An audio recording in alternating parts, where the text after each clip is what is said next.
Today is to serve as moderator. I was also asked to say a few opening remarks, which hopefully will help set the stage for a very lively and interactive discussion.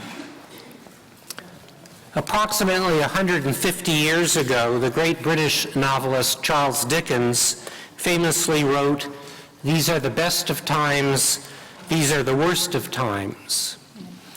Although it's easy for us today to dwell on the negative when it comes to nonproliferation and disarmament, including the pace of entry into force of the CTBT, I believe that we need to resist that temptation if we are to take accurate stock of where we are and where we may realistically go in the next 5 to 10 years.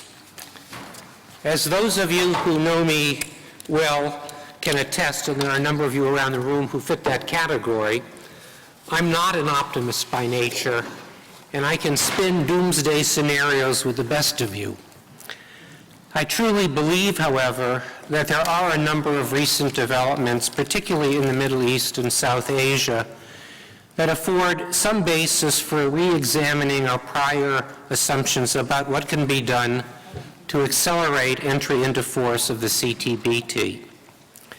In this regard, I believe we need to borrow the insights of what is often referred to as red teaming to force ourselves to think differently, to challenge prevailing assumptions, and to try as best we can to play the role of devil's advocate. This may be uncomfortable, especially for those who are very closely associated with the organization and have vested interests in doing things the way they have done in the past. But I believe I speak for the Executive Secretary when I encourage us to surround ourselves with individuals who have divergent rather than homogeneous views and may tell us things we may not wish to hear. In that regard, informed representatives from civil society, and especially young people, may prove invaluable sources for both creative new ideas as well as reality checks on prevailing assumptions. Knowing almost all of you around the table, figuratively, those who are, in fact, have been asked to speak formally this afternoon, I'm well aware that each of you can speak at length effortlessly. That, however, will not be the format this afternoon, and I want to caution you at the outset that I will be a strong but non-discriminatory chair. I've asked each of the panelists to speak for at most 5 minutes in their opening statements. The remainder of our 2 hours will be devoted to a discussion in which everyone will have an opportunity to ask questions and also to comment briefly. My hope and expectation is that at the end of the session, we'll be able to glean some concrete recommendations from our discussion, which we can then convey to Dr. Zerbo, ministers in attendance, the press, and other interested parties. Let me now assume the role of moderator and call upon our panelists to make their short opening presentations. And I think it's only appropriate that we begin with the ever youthful representative of GEM, a former foreign minister, a former director general of the IAEA, and an honorary member of the youth group, the one and only Mr. Hans Blix. So Hans, you have the floor. Thank you very much, Mr. Chairman. Well, many of us were executive at one time, and now we have to content ourselves with being eminent. And I had prepared some 10-15 minutes to speak, but in the hands of a dictatorial chairman, I will try to cut it down to 5 or whatever it will be, and I apologize if it becomes a bit staccato, but I acted on the erroneous assumptions. Let me, however, first begin with appreciation to the Secretariat of the Preparatory Commission and the CTBT, and in particular Mr. Lassina Zerbo, for inviting us to meet here in Vienna. And we are aware, of course, that the decisive role for the delivery of the CTBT as a treaty in force is played by governments. and in particular by the 8 governments that have not yet ratified the treaty.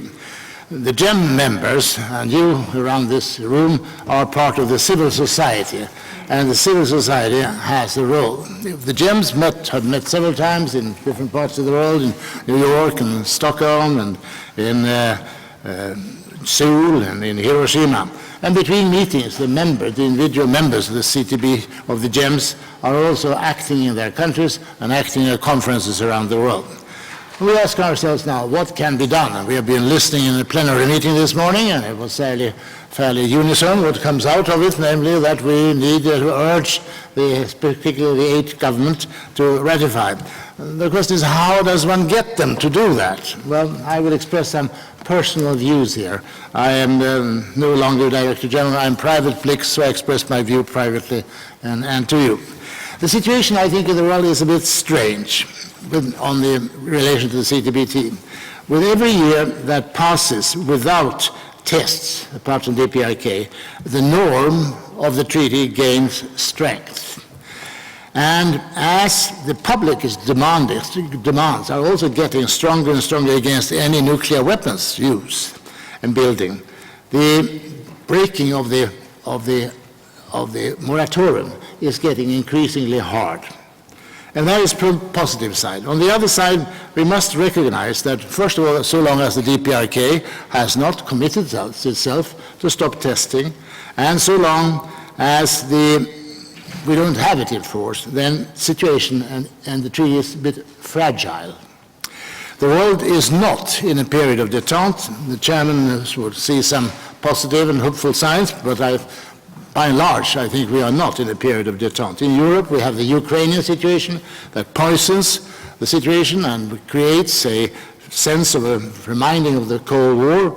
In Syria, we do not see yet the end of hostilities, and in Asia, controversies are about shoals and islands, which could go very nasty. It is true that since the conclusion of the significant US-Russia START treaty agreement, the arms trade treaty on conventional weapons has been concluded, and that's great. And we see also signs about the strengthening of nuclear security, the latest conference being in Washington. However, the Geneva Disarmament Conference remains in coma, on now the second decade of coma, and we do not see any concrete issues like CTB, like FMCT or first, non-first use, etc., going anywhere. And we're also watching new techniques of warfare, like cyber war, which is really growing very much in their training on the different corners of the world. They are emerging, and we see new arms races. And among the arms races, we also see research and development to modernize nuclear weapons. And it's clearly taking place and could one day raise pressure for new testing. If one state tests, then others will. In my view, then, some ideas.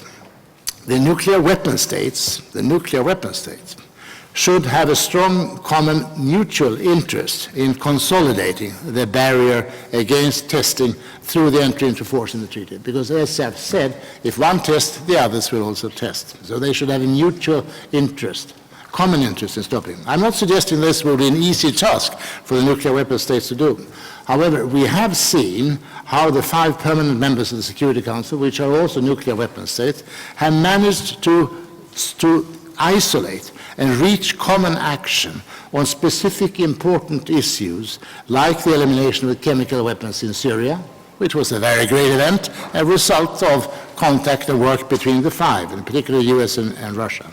We've also seen how the nuclear program in Iran, that also nearly caused explosions, how that was set at rest through the work in which the 5 permanent members, the nuclear weapon states, the Security Council, worked together. Not alone, there were others as well, but they were a key to it, and they brought it to the Security Council, which acts as a legitimizer of the deal. Not a negotiating site, but a legitimizer of the deal. And we have seen now how, again, the Security Council is active.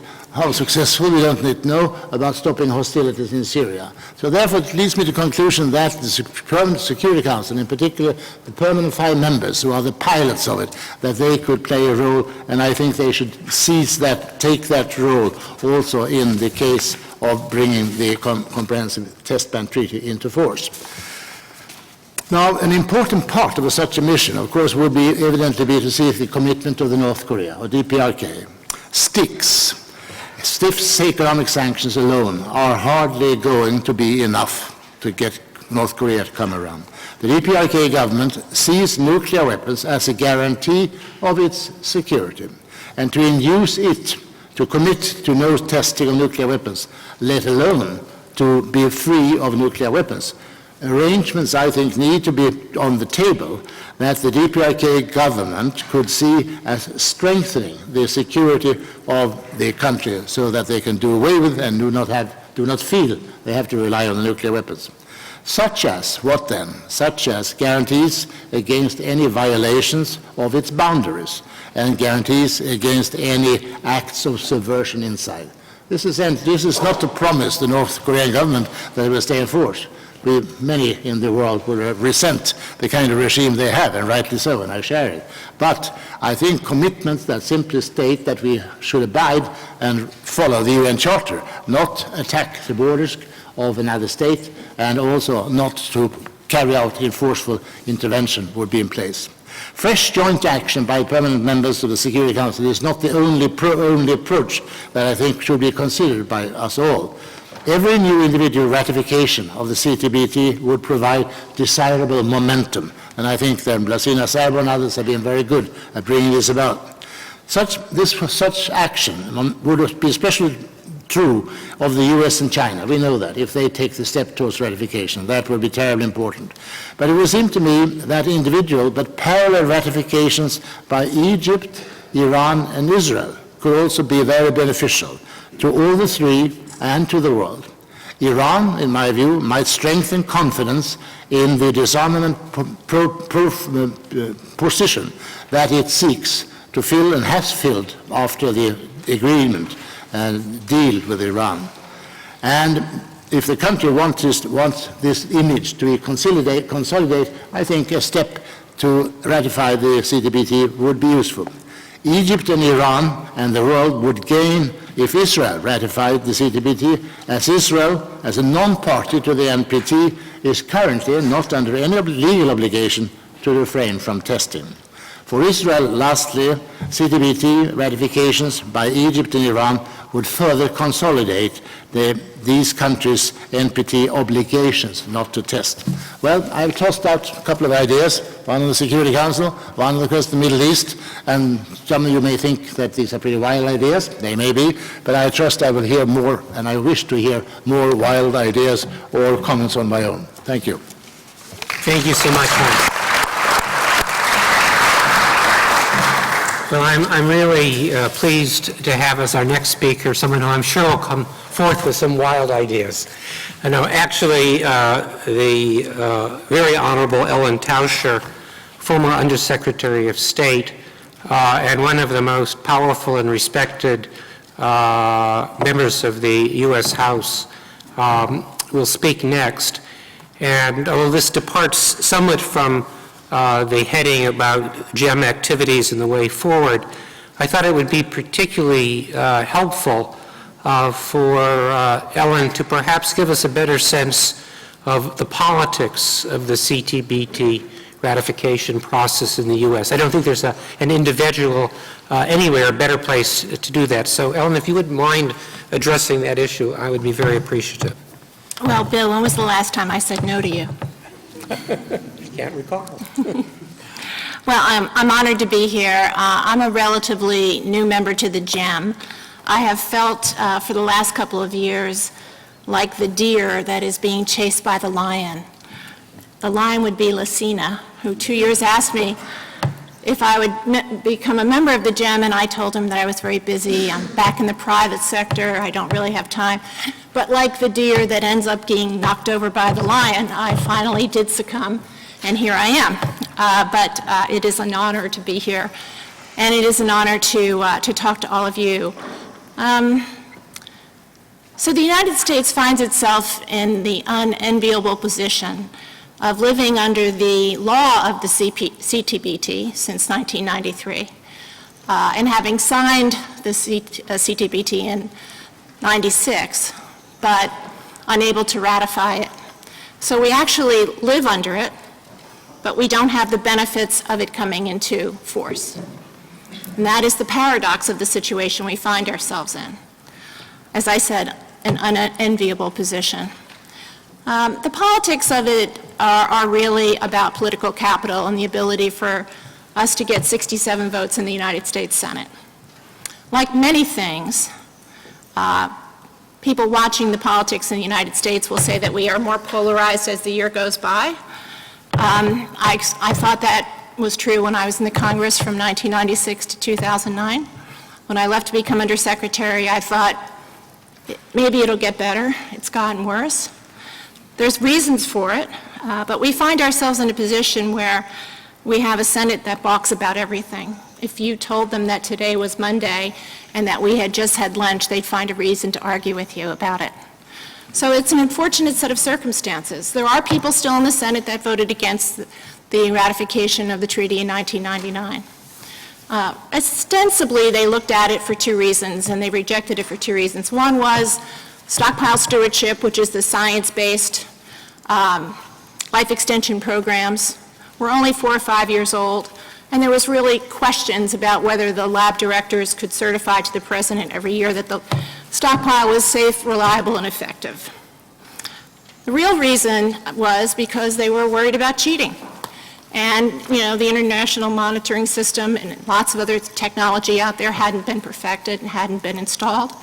So sitting here in 2016, you can say you can check the box on both of those. So if you're looking for a strategic narrative to go to the United States Senate and say, please ratify this, you can say to the people that voted no in 1999, and there are probably 30 of them still in the Senate, you were right back then. But there's no reason for you not to vote for it now. We've solved those two problems. But as we know, many of these votes aren't about facts. They're not about logic. They're about politics. And unfortunately, too many people in the Senate still want to deny President Obama basically anything. So what is the opportunity to get the treaty ratified? Well, should Hillary Clinton become president, God willing, we find ourselves in a situation if Mr. Trump is a market failure. I'm not predicting that, but I'd put some money on it. It's likely that the United States Senate would come back to the Democratic hands. And that would give President Clinton 2 years before there was another election where the Senate could tip one way or the other. That is the sweet spot for getting ratification. And that is why I think that it is important for us to consider exactly how we would build a strategic narrative, build the political capital. The political capital is both in American currency and international currency. It's important that we balance it. You know, we are the Americans. Nobody's the boss of us. But it would be important for us to actually have a narrative that showed that the ratification by the United States Senate would lead potentially the other 7 states to come in and then put the treaty into force. And that would be a phenomenal argument. This is really about building a strategic narrative that lets people understand what's at risk if we don't do this. I think if you walk down the street, my former congressional district was the only one that had 2 national nuclear labs in it, California Livermore and California Sandia. So I had 10,000 people in my congressional district that could make you glow in the dark. Some of the smartest people in the world lived in my congressional district. Not because they elected me 7 times, that was the convenience of it, but in fact, I could prove to you they were smartest people in the world. And, you know, they are for ratifying this comprehensive test ban treaty. But if you go around the country and you found a room demographically that looked like this, and you walked in and you said just to the first 5 people you saw, when do you think the United States should ratify the comprehensive test ban treaty? All 5 of those people would say, what do you mean? We haven't done it? Because most people don't believe that the president would really ever use nuclear weapons. They believe that we really mean it about the Non-Proliferation Treaty, and they believe that these weapons are political, perhaps, but they're certainly going to be maintained. We're not going to be the first one to disarm, but we are keeping our promises. And in the New START Treaty, I was there, 1550, No, we could go down even further if we chose. Perhaps bilaterally, certainly unilaterally we could. So what do we do to get that message out there? And that's campaign. So part of this is about building a political campaign that contains a strategic narrative that says to the American people, this is important to us, we haven't done it yet, and we need you to call your senator and tell your senator that you want them to vote yes. And you'd have to go around the country to do that. Coincidentally, in the New START Treaty, we needed 67 votes. It was going to get done in the lame duck session of December of 2010. In the November election, we had lost the House. The Democrats had lost the House. And it was not predicted that we actually could get this done. President Obama and Secretary Clinton worked very hard to keep it on the table. In the end, we got 71 votes. We had taken polling in November, right around Thanksgiving. We had 72% of the American people with us. So the correlation between the number of votes and the population actually matched. We could make that happen again, but we would need a political campaign to do it. And I'm very interested in all of you to find out what that might look like. Thank you so much, Ellen, for your insight and also for the brevity of your remarks. We're now going to turn to the section that highlights the research findings by the CTBTO Youth Group. Unfortunately, those findings were only shared with me this morning, and so I'm also as interested as the rest of you in finding out what a number of our younger members of the program have been doing and what they found. So we have this broken down into 3 different working groups. The first one will deal with Annex II states, and speaking on behalf of that group, we have Shervin Tehran. So look forward to your remarks, Shervin. The year is 2036, and an impending tsunami is headed towards the coast. Unfortunately, we don't have the seismic capabilities to detect the tsunami-causing earthquake. The CTBTO's infrasound station, which could have alerted us to the coming tsunami, it sits in the middle of the ocean, unused and neglected. Why? Because in 2022, the International Nuclear Test Monitoring Regime began to unravel. As the holdout Annex II states refused to ratify the treaty, the CTBT then languished. Countries who had once ratified the CTBT began to withdraw. Dedicated funding from member states began to decline until the detection regime and the treaty fell apart. Finally, global nuclear explosive testing resumed. The collapse of the CTBT weakened the NPT regime, and the future of non-proliferation and disarmament fell into dire peril. Does this sound like the kind of future you want for us or your children and grandchildren? If the CTBT unravels because of inaction towards bringing the treaty into force, the results could be catastrophic. And that's what's terrifying to our generation, that a treaty that should have entered into force almost 20 years ago is still hanging in limbo. And that without it, we're unlikely to move forward in our ultimate goal of creating a safer and more secure future for you, for us, and for future generations. 20 years ago, did you think that we would be here today? Let me pose another question for you. Have you thought about where we would be 20 years from now? Well, we have. A group of young people from the Annex II countries who have yet to ratify the CTBT came together and collectively imagined what a world with the CTBT in force 20 years from this exact point could look like. We're not experts. We're simply young people who really care about this issue and really want to see this treaty in force. We believe that by 2036, an in-force CTBT will provide important benefits for global security and humankind. We envision a world in which countries have recognized that they didn't give up their sovereign right to national security. Could the speaker please slow down? Could somebody please ask the speaker to slow down for interpretation? Thank you. Not, nor was ever meant to be, the solution.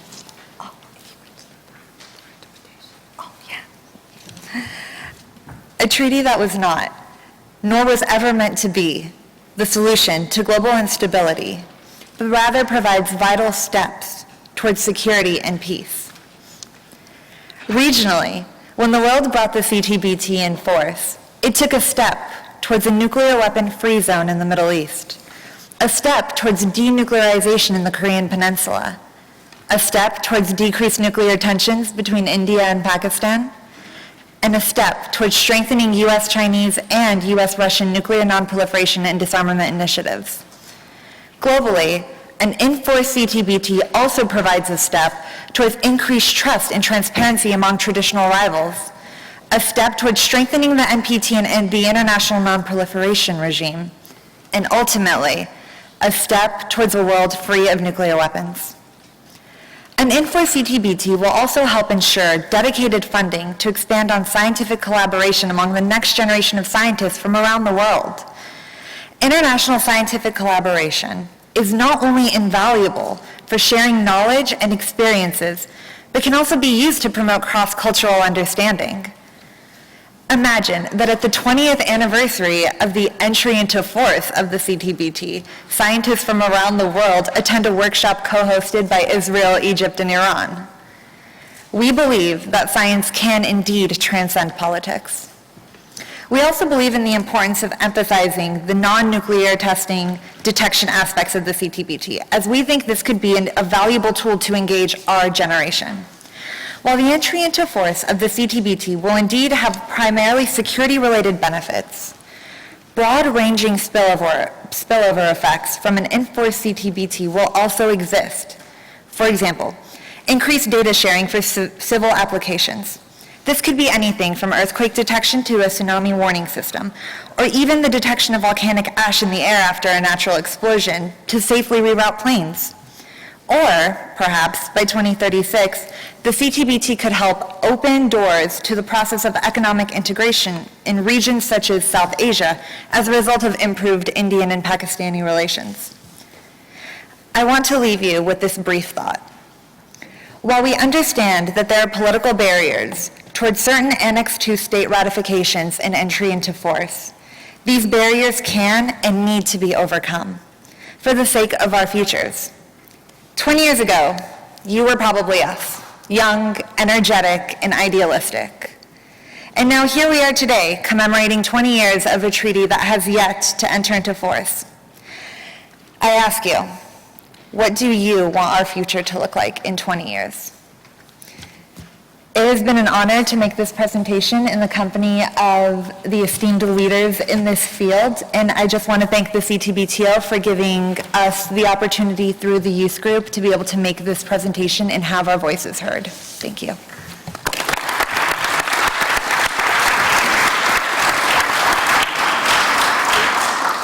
Thank you very much, Sharon. I think we are the beneficiaries of your very compelling and moving presentation. We now move to the findings from Working Group 2 dealing with the Middle East, and we're pleased to have as the presenter for that group Mr. Karim Elbaz. Karim. Thank you, Professor. You have seen it. You have seen it in the Tahrir Square. You have seen it in the Green Movement in Tehran. And you have seen it in the social justice movement in Tel Aviv. You have seen it, and you will see it now related to the Middle East. Youth are at the forefront of change. We take risks, and sometimes we take greater risks. We accept differences, and most importantly, we stand for the transition from where we stand right now to where we will stand within 20 years. In our attempt to apply change, we have found that barriers for the Middle East, they are well known, yet they share one common factor: feeling. Trust and confidence, the two most important ingredients for the ratification of the CTBT, are not exclusively rational. These are feelings. We have realized that some states' behaviors cannot be merely comprehended by mere strategic or economic interests, yet by taking into account other non-materialized factors such as the search for respect and national pride. Egypt, Israel, and Iran have yet to ratify the CTBT. They have periodically declared their stance.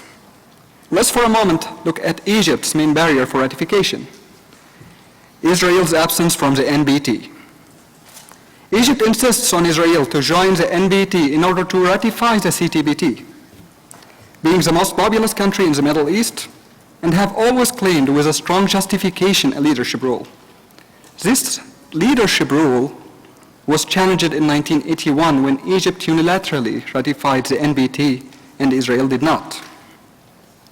Time has changed, and Israel's choice not to join the NBT might have been built on rational choice. Yet did it take into consideration that, by doing so, it has sparked an Egyptian sense of vulnerability? We have arrived to the conclusion that, where confidence was lost, it must be restored. Joining the NBT might be one way for Israel, but it is definitely not the only way. Should Israel succeed in mediating between Egypt and Ethiopia with regards to the Water Nile, this will provide a large step for confidence not only between the Egyptian and Israeli administration, but also between the Egyptian and Israeli people. Should Israel consider the Egyptian peace initiative initiated by President Abdel Fattah al-Sisi with regarding the Israeli-Palestinian dilemma, this will restore faith in the Egyptian leadership status. Should Egypt and Israel succeed in building confidence, and by extension jointly ratify the CTBT, this might influence Iran to join them and ratify it. This is our dream. In a world where the CTBT is ratified and confidence is built, especially in the Middle East, we can witness a reallocation of our resources. Instead of stockpiling military arsenals, we can enhance our infrastructures. Instead of having isolated markets, our countries can initiate free trade zones. You have seen our capacity, you have seen our motivations, and you have seen our determination. You have seen them. We urge you to make our dreams a reality, our hopes a fact. We urge you to be a part of a safer, more prosperous, and a conflict-free Middle East. And most importantly, we urge you to empower us. Thank you.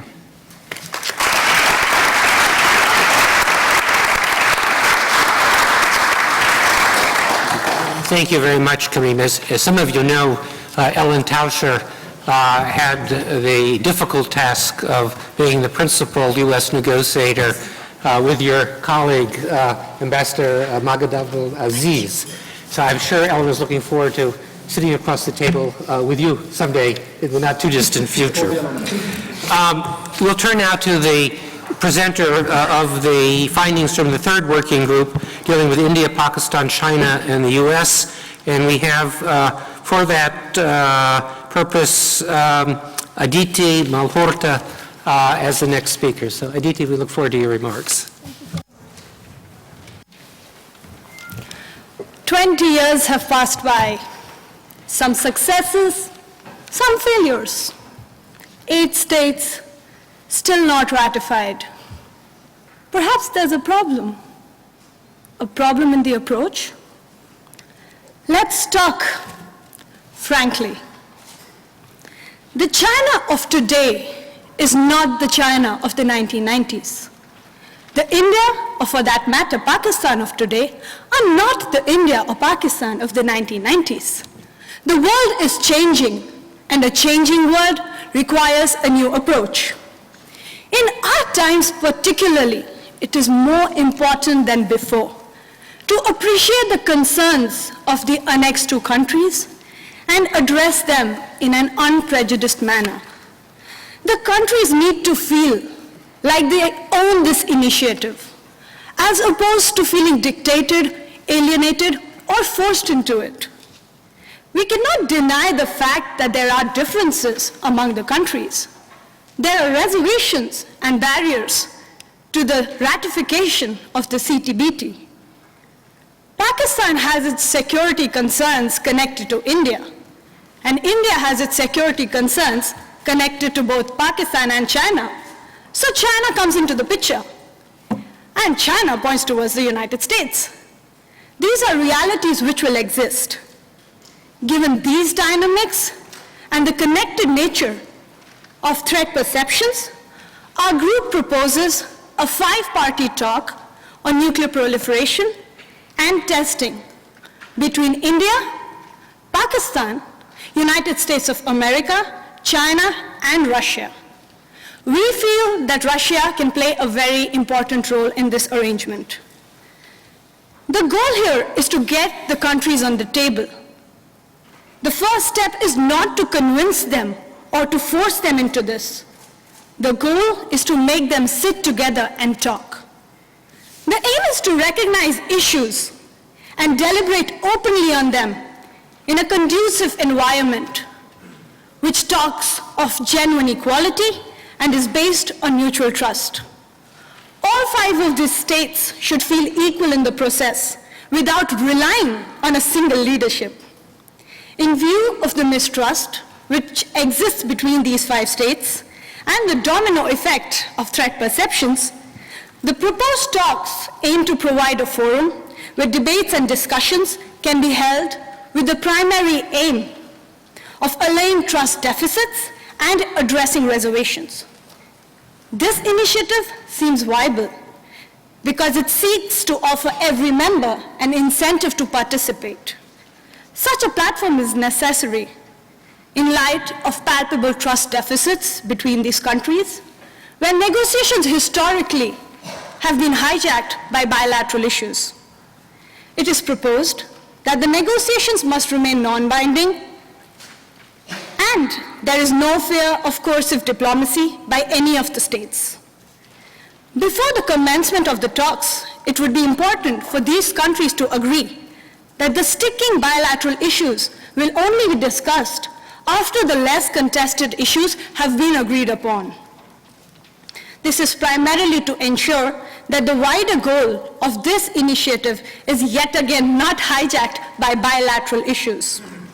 We propose that under this initiative, biannual meetings, which include official talks by diplomats, are held. Other element of this includes the suggestion of having working groups consisting of scientists, scholars, and legal experts. These working groups will help identify areas where members can cooperate with each other, thus generating new ideas for the diplomats and the nation states. The talks will strive towards the lexicon related to nuclear issues, nuclear explosion, for more inclusivity and other technical details to ensure that all the stakeholders are on the same page.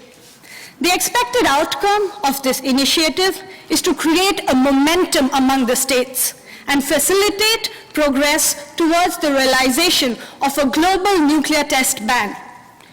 We hope that this forum will also build a case for closer cooperation among member states on nuclear issue, and the created momentum should be utilized to ensure that there is greater openness and willingness to talk.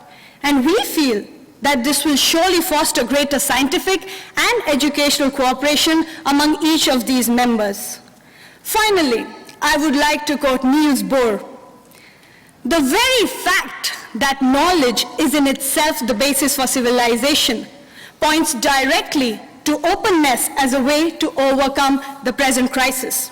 In order to see this treaty come into effect, and I again quote him, it must be realized that full mutual openness only can effectively promote confidence and guarantee common security. And we, as the youth, urge the countries to iron out their differences, and to achieve this, we have one thing to say: just talk, and talk frankly. Thank you.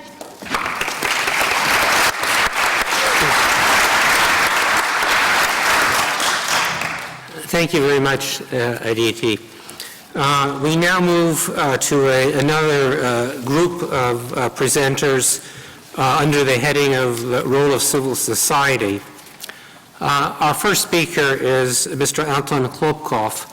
And I guess all I would say is you can not engage in any discussion in the disarmament or nonproliferation realm today on a track 1.5 basis in which Russia is involved, be it the WMD free zone in the Middle East, North Korea, the CTBT without partnering with Mr. Anton Klopkov. So I'm not surprised to see you here today, Anton, and it's a pleasure to give you the floor.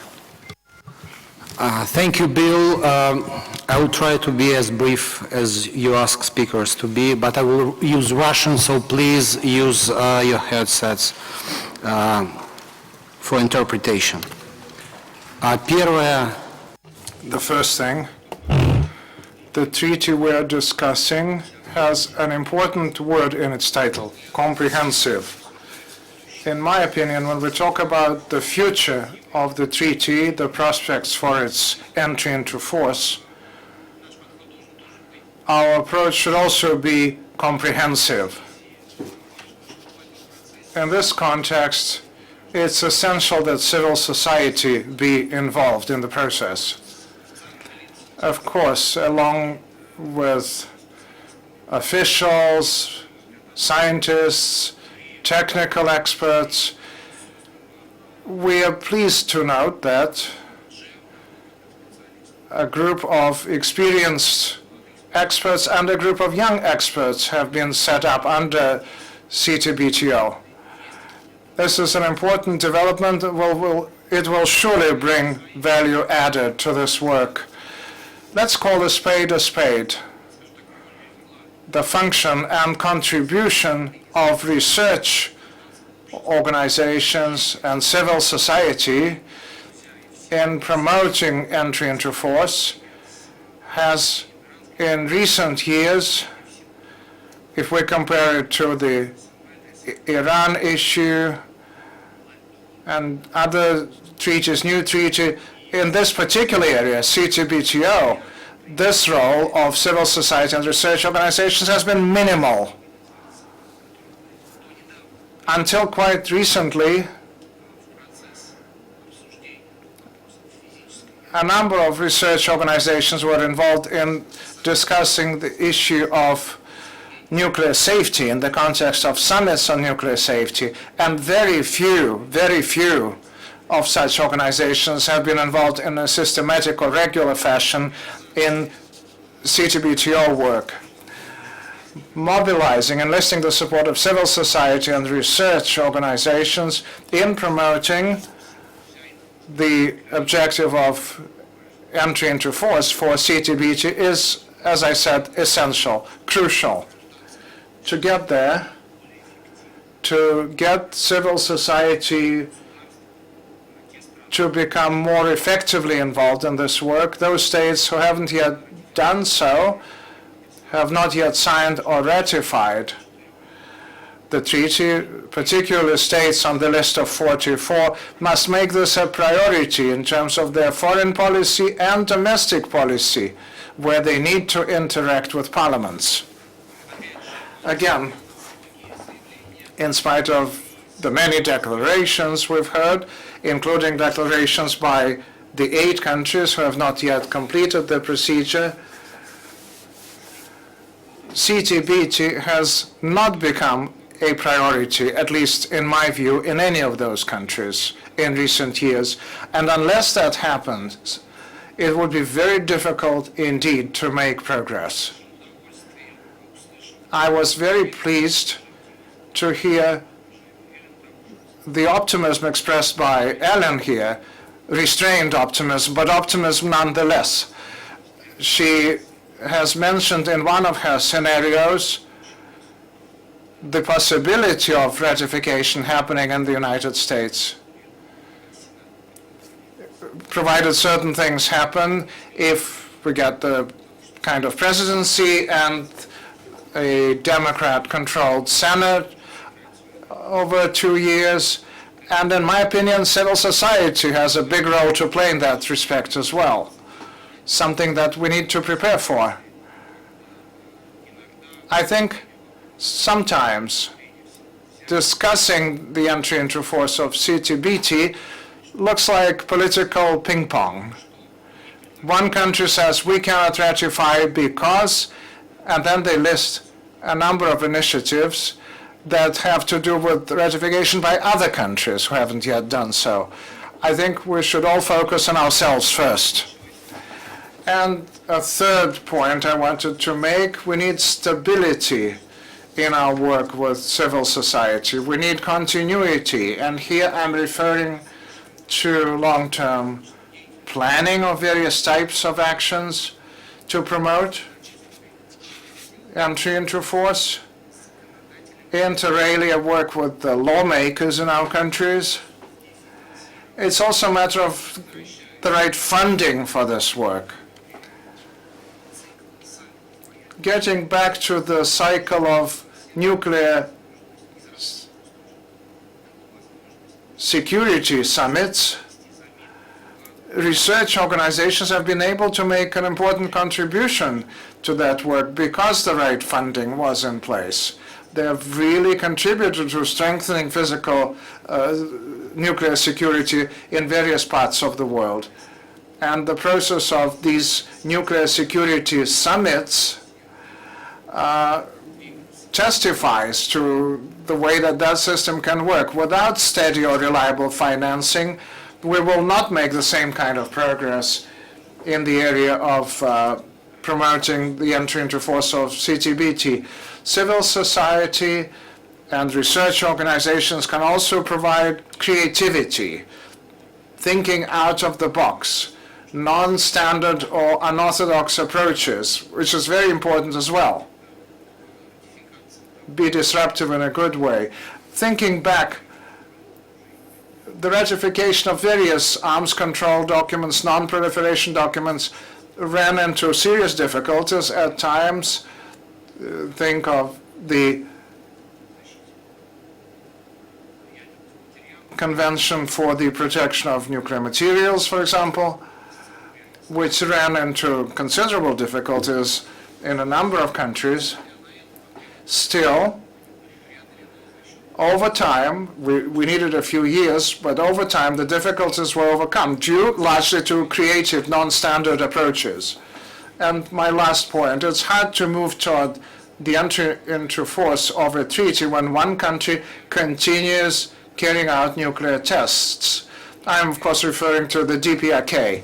It has been mentioned several times here today and in the plenary as well.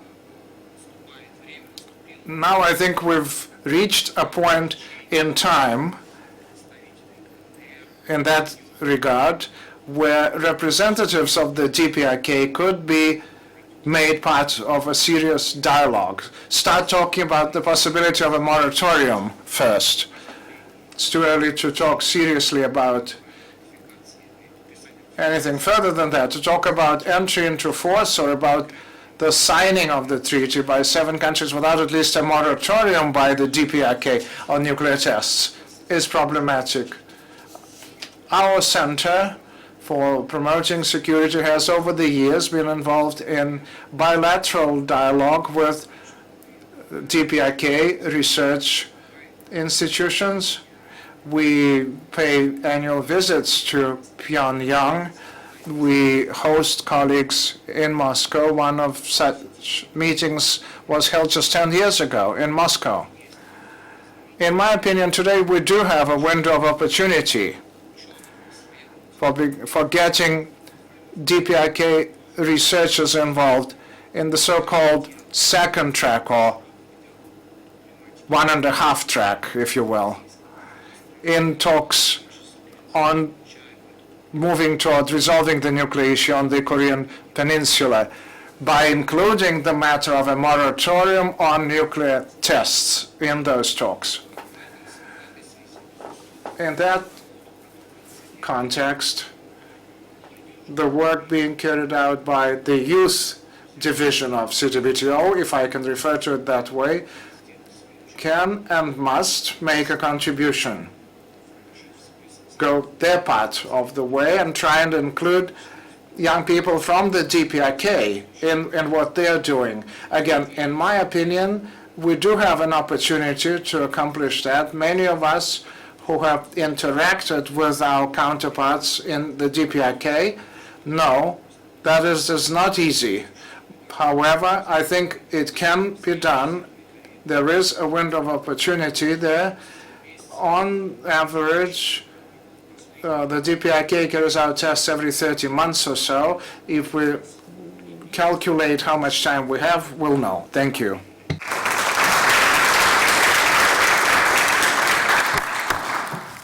Thank you very much, Anton. I think Anton's point about the relatively modest role of civil society with respect to the CTBT is true. I think perhaps the exception to the rule, at least in the United States, is the role played by the Arms Control Association. So it's only appropriate that we have the executive director of the Arms Control Association here today to speak, Mr. Darrell Kimball. Darrell? Well, thank you, Bill, and thank you to the CTBTO. It's good to see all of you here. It's an honor to speak on the role of NGOs and on the path forward on the CTBT. Bill opened the meeting by admitting that he is actually something of a pessimist in the field. I have to admit that I am something of an optimist and an idealist, though I've been working on the Test Ban Treaty for some 25 years. One of the reasons, the main reason, is because ordinary people, civil society organizations, individual scientists, doctors, community leaders, young activists have been and will continue to be a driving force, if not the driving force, in the long journey to end all nuclear testing. We have to remember public pressure for the test ban all over the globe for decades has been driven by concern about the environmental and health impacts of the 2,050-some nuclear detonations conducted since 1945, as well as the understanding, the realization by ordinary people that nuclear testing fuels the development of new and more deadly types of nuclear weapons and drives the nuclear arms race. I just want to recall for us all here the fact that some 25 years ago, a popular movement in Soviet-controlled Kazakhstan forced the government in Moscow to halt nuclear weapons testing at the testing grounds in their homeland, where more than 456 explosions had contaminated the land and damaged the health of its people. And as a result of their efforts and those of other non-governmental and elected leaders, President Mikhail Gorbachev declared a test moratorium on October 5, 1991, prompting U.S. activists in the state of Oregon to push their new member of Congress, a guy named Mike Kopetsky, who is a little-known but very important figure in nuclear test ban history, to introduce legislation mandating a 9-month nuclear testing halt by the United States as a reciprocal measure to help end the long-running U.S.-Soviet nuclear arms race. And with strong non-governmental support and campaigning, legislation was approved by a bipartisan majority in Congress in 1992 that led to a 1-year-long nuclear test moratorium. That, in turn, forced President Bill Clinton to decide whether or not to extend that nuclear test moratorium in the spring of 1993, in his first few weeks in office. And under pressure from the public, from members of Congress, he extended the nuclear test moratorium on July 3rd, 1993, and pursued nuclear test ban treaty talks, and the rest is history. We have a test ban treaty. And today, the vast majority of the world's nations recognize that nuclear testing is an unnecessary and dangerous vestige of the past, and that the CTBT is a cornerstone of the international security system.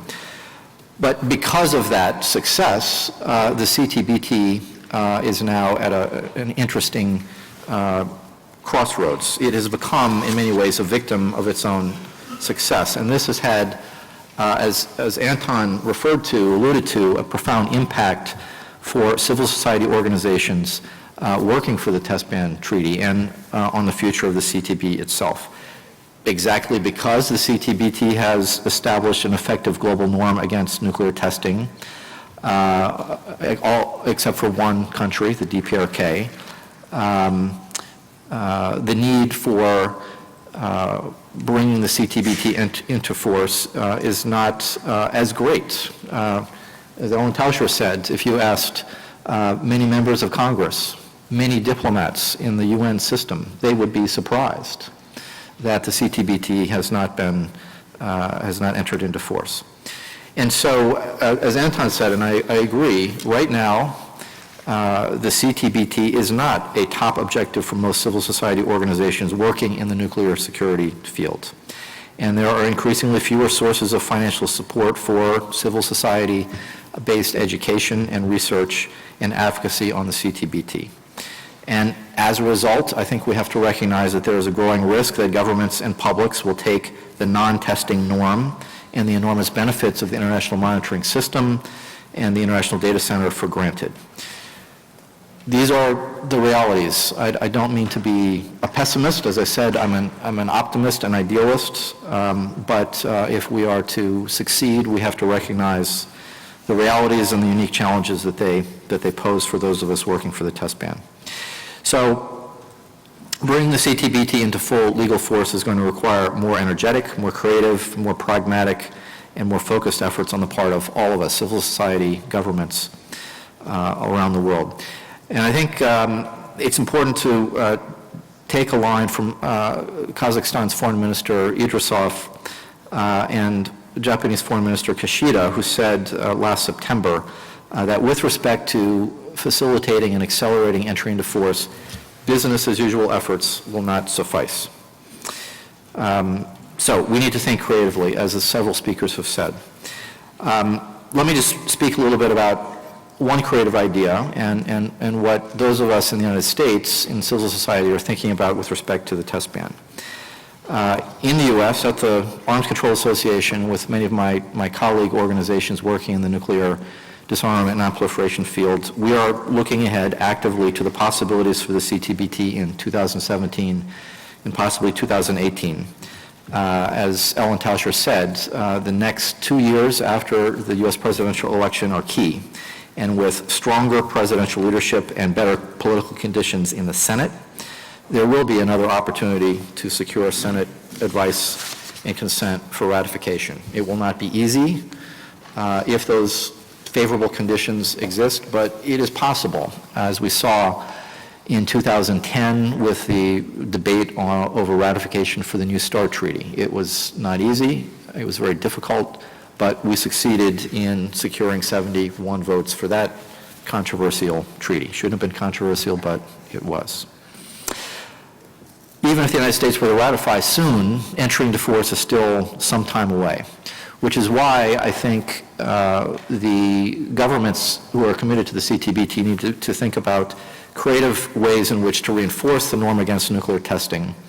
And we have to remember that this 20th anniversary year is going to come and it's going to go. And we need to take advantage of the focus that we now are spotlighting on this treaty. And so I would recommend a two-part strategy for consideration and discussion. Part one requires that coming out of this meeting, this June 13th meeting of foreign ministers, the roundtable, that there is a serious ongoing high-level diplomatic outreach effort to engage with key Annex II countries, to hear their concerns, and to seek ways in which they might reaffirm their support for the global taboo against nuclear testing, and to see if they can be persuaded to commit themselves to CTB ratification at the earliest possible time. Part two could be the pursuit and adoption of additional creative measures at the UN Security Council and the UN General Assembly to reinforce the norm against nuclear testing, which we cannot take for granted. It's important for the UN Security Council members to think about ways in which they might issue a statement or pass a resolution that calls on states to refrain from testing, to declare that nuclear testing would trigger proliferation and undermine international peace and security, to make clear that the conduct of a nuclear test explosion would defeat the object and purpose of the CTBT, and to make it clear that the continuous real-time monitoring that the CTBTO provides is essential for international security. So such an initiative would entail risks, but there are few initiatives in the international disarmament non-proliferation field that don't entail some risks. And without the pursuit of creative measures like that, we may lose this important opportunity, the 20th anniversary opportunity, to reinforce the taboo against nuclear testing.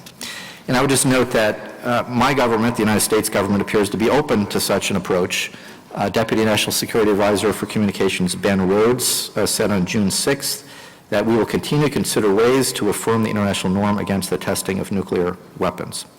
So I think it's time right now to consider such creative, bold approaches, and I look forward to your comments and questions and suggestions. Thank you.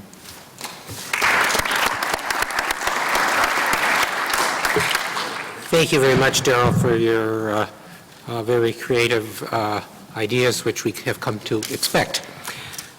We have an exceptionally distinguished group of presenters this afternoon, but I don't think anyone can speak in a more compelling fashion than our next speaker, an artist who we were introduced to in the rotunda before lunch, and the honorary ambassador for the Atom Project.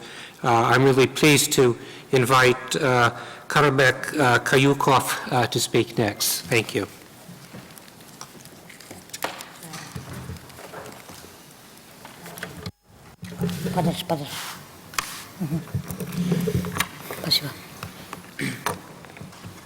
Дорогие гости, Distinguished guests, ladies and gentlemen,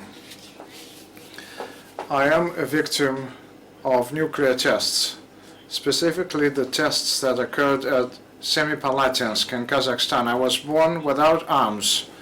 My parents were living witnesses of nuclear tests conducted over 40 years at the Soviet Union's Semipalatinsk test site.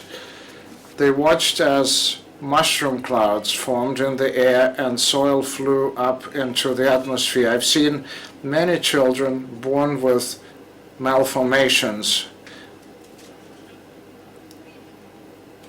My own mother's two children didn't live to be 1 year old. Let me ask you, how can the human race allow this type of weapons to exist in the world? My mission and my fight started a long time ago when I was born in the village of Egin-Dibulak, 100 kilometers away from the Semipalatinsk nuclear test site. You can only imagine my mother's shock when she was told that I had been born without arms. I began campaigning against nuclear weapons in 1989 by participating in the Nevada Semipalatinsk project. I managed to express my creativity and my despair through painting with my mouth and feet. I've devoted my whole life and my art to making sure that no one, anywhere, ever suffers the devastating effects of nuclear weapons. I have traveled all over the world on behalf of the Atom Project and spoken out against nuclear weapons, calling on everybody, everywhere, to sign a petition to the world leaders to ban them for good. I represent some 1.5 million fellow Kazakhstan citizens and millions of other victims from Algeria, Polynesian Islands, the US, Japan, and other countries. I speak on behalf of all victims of nuclear tests. I want my generation to be the last generation ever to have suffered from this terrible evil.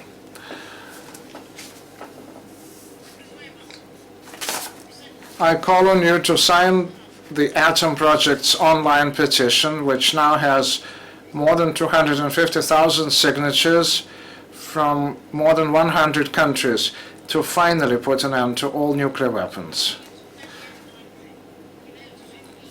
The legacy of nuclear weapons tests lives on through its victims, and children still to this day born with horrific malformations. The Cold War has ended, but a new era of terrorism makes this call ever more urgent. Let's not give terrorist madmen the chance to acquire nuclear weapons, not one chance to let it be used for mass carnage. This is a real danger, and one that should spur nations having or developing nuclear weapons to sit down to negotiations and negotiate a final, fair, and secure end to all nuclear stockpiles. The starting point could be the signing of the Nuclear Test Ban Treaty by the 8 remaining countries. I have to weep when I hear people calling for a return to nuclear weapons. I fear for our planet and humanity when I read news stories about countries who are rebuilding their nuclear stockpiles. After all the horror, all the fear,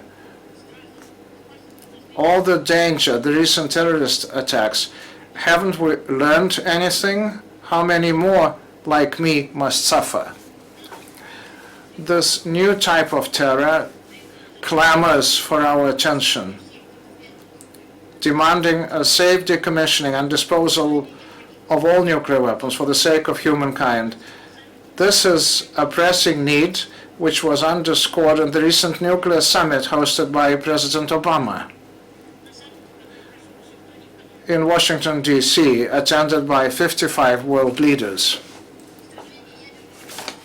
Eradicating nuclear weapons from this planet is not a Cold War relic or a fashion that went out with the 60s or the 70s. It is our generation's responsibility. It's about our children's future, putting an end to suffering. Please consider signing and promoting the Atom Project by visiting theatomproject.org. I have no arms, so I cannot hug you, but I have a heart and it belongs to you. Thank you very much.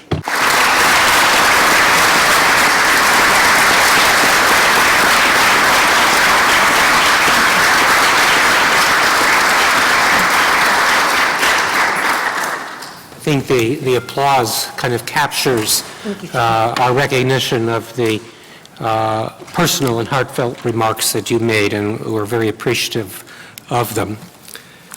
We now turn to two individuals who have been designated to be discussants. I'm not sure exactly what that means here, but I'm sure they'll perform the task admirably.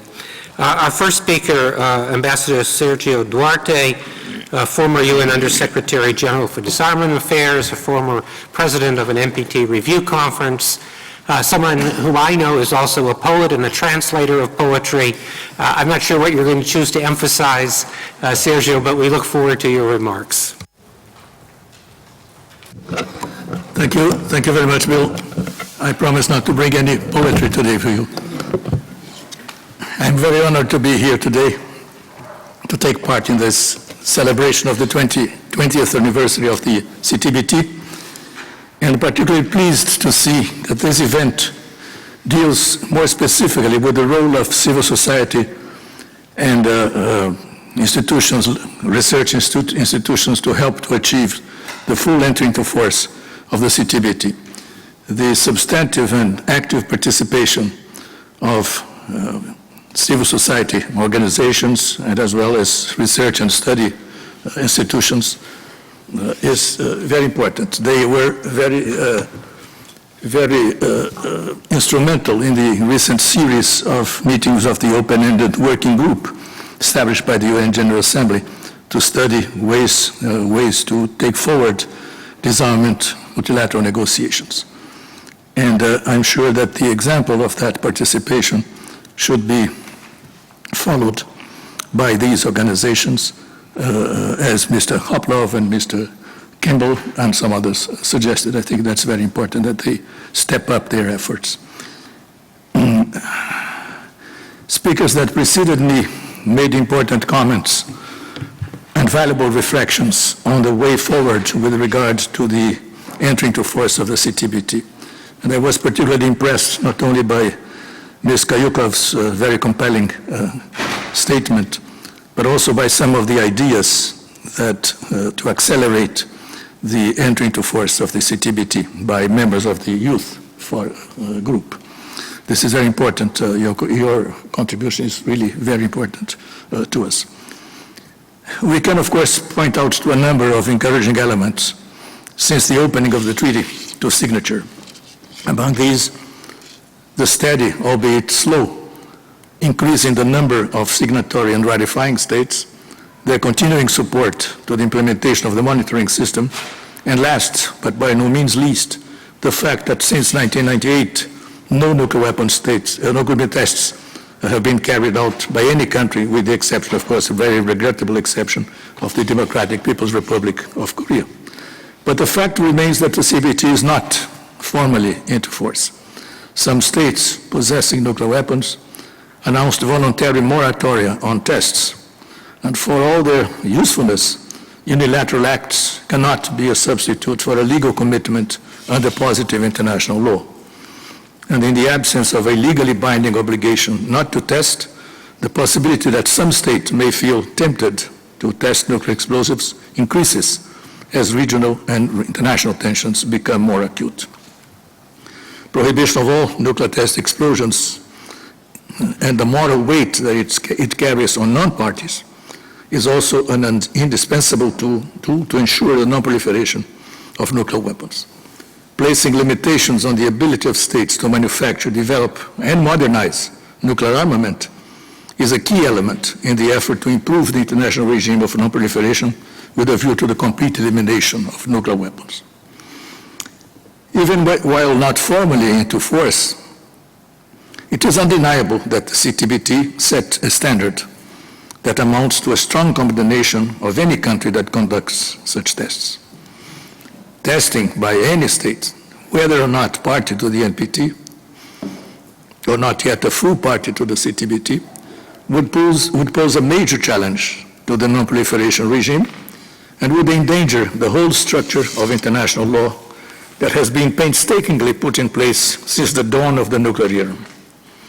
The overwhelming majority of the international community strongly supports the CTBT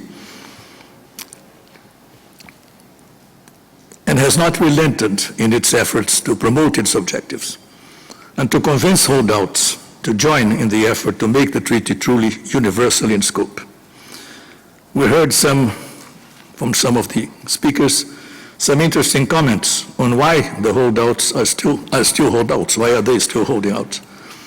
World public opinion can understand the concerns of the 8 holdout states, but they should also understand the concerns of the whole majority, the wide majority of the international community that has joined in the effort to make the CTBT a reality. From the start of the Cold War up to the close of the 20th century, in spite of all difficulties and recurrent periods of heightened tension, formal commitments to pursue measures leading to the elimination of nuclear weapons have been made in a number of landmark agreements. These commitments must be complied with. Compliance is a key element to build confidence. But however, in the last couple of decades, we have witnessed a gradual erosion of the disarmament architecture. It is not enough to recognize the dangers inherent in this situation. Any action that may jeopardize the full entry into force of the CTBT must be avoided. It is imperative that this treaty remains a credible and relevant instrument turned to the achievement of a world free of nuclear weapons. Conversely, a progressive lack of confidence in and the credibility of the disarmament and non-proliferation instruments and institutions can only have negative effects on the support of states to the CTBT and would thus be detrimental to the interests of the community of states as a whole. Every 2 years, the signatories join in a conference called the Article 14 conferences to bring the treaty into formal existence. At the latest one, the Secretary General of the United Nations said, and I quote from him, "A breakthrough is long overdue." And he also emphasized the special responsibility of the 8 remaining Annex II states when he said, and I quote again, "You must not wait for others to act before ratifying. I count on you to do it quickly." Our Executive Secretary, Lassina Zerbo, made entry into force a priority of his mission at the CTBTO, and he has consistently and efficiently promoted it by calling upon the governments, non-governmental organizations, and civil society at large to support the efforts aimed at achieving signature and/or ratification by those 8 states.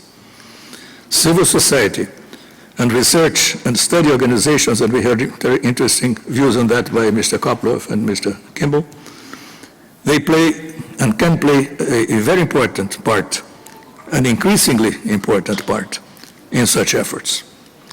We need every non-governmental organization, think tanks, and media as well as leaders in different sections of the public in every country to join in the urgent international endeavor of making the CTBT a legally binding norm for all states without exception. This is the message, and this is the significance of this meeting today. Thank you very much.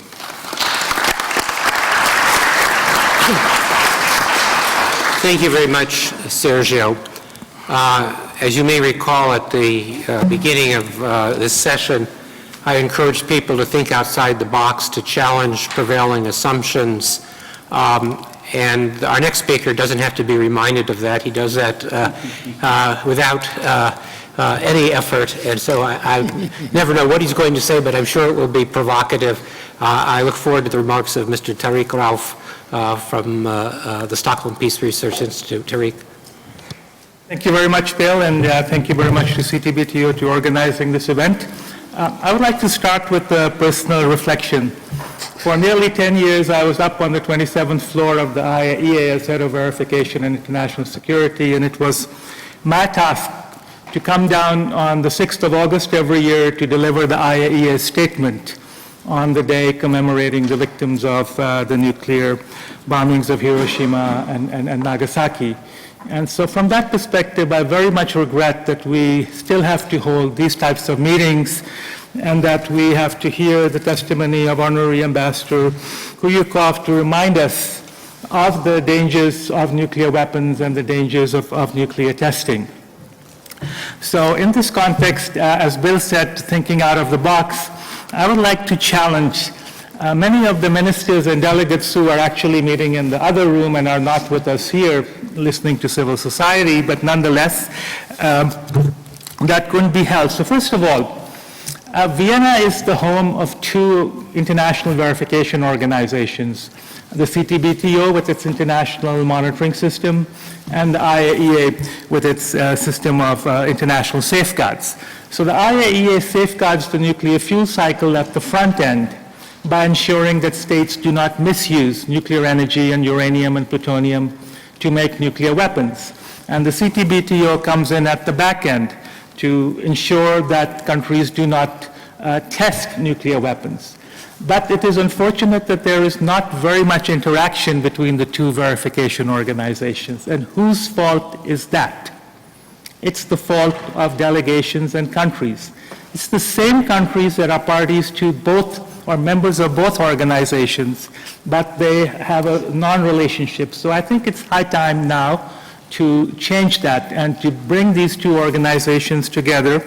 So I would propose that I think on an annual basis there should be a high-level meeting which is attended both by the Executive Secretary of the CTBTO and the IAEA Director General, as well as the chairs of the Executive Council of the CTBTO and the IAEA Board of Governors, to look at the international situation regarding non-proliferation and disarmament, and to see how both of these organizations and their member states can cooperate and help their member states to fulfill their international obligations with regard to non-proliferation and disarmament.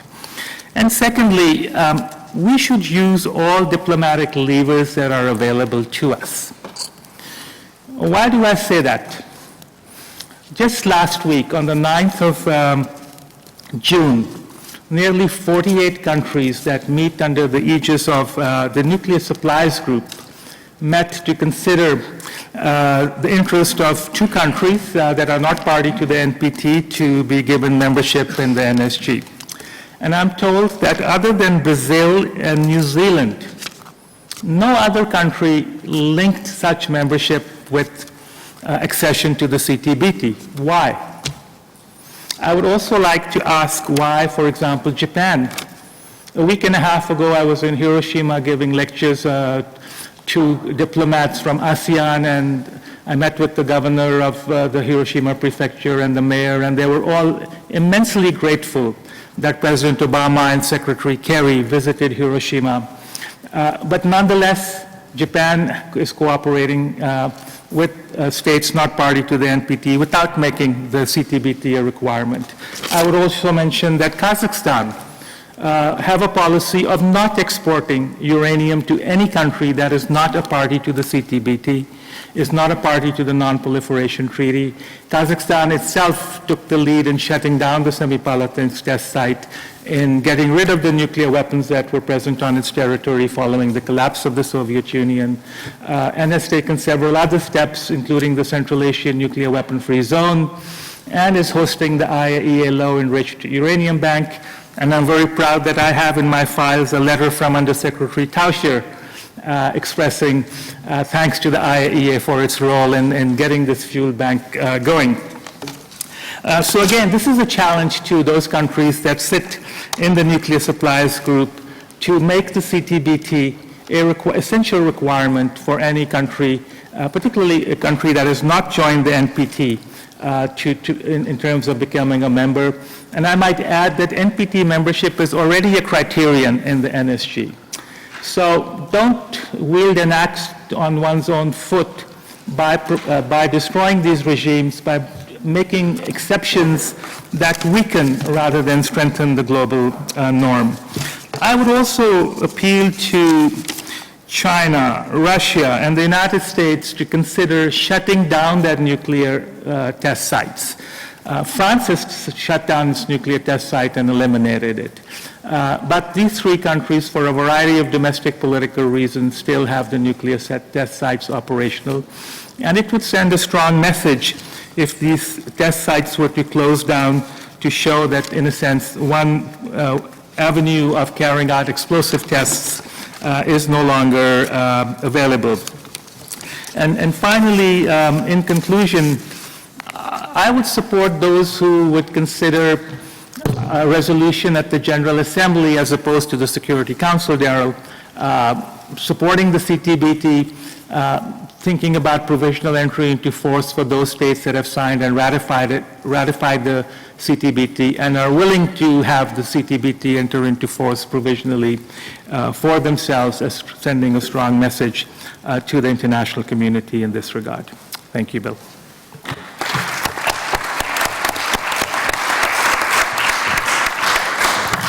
Thank you very much, Tariq. I think some of those suggestions certainly merit consideration by us and by other parties who are meeting during the course of today and tomorrow.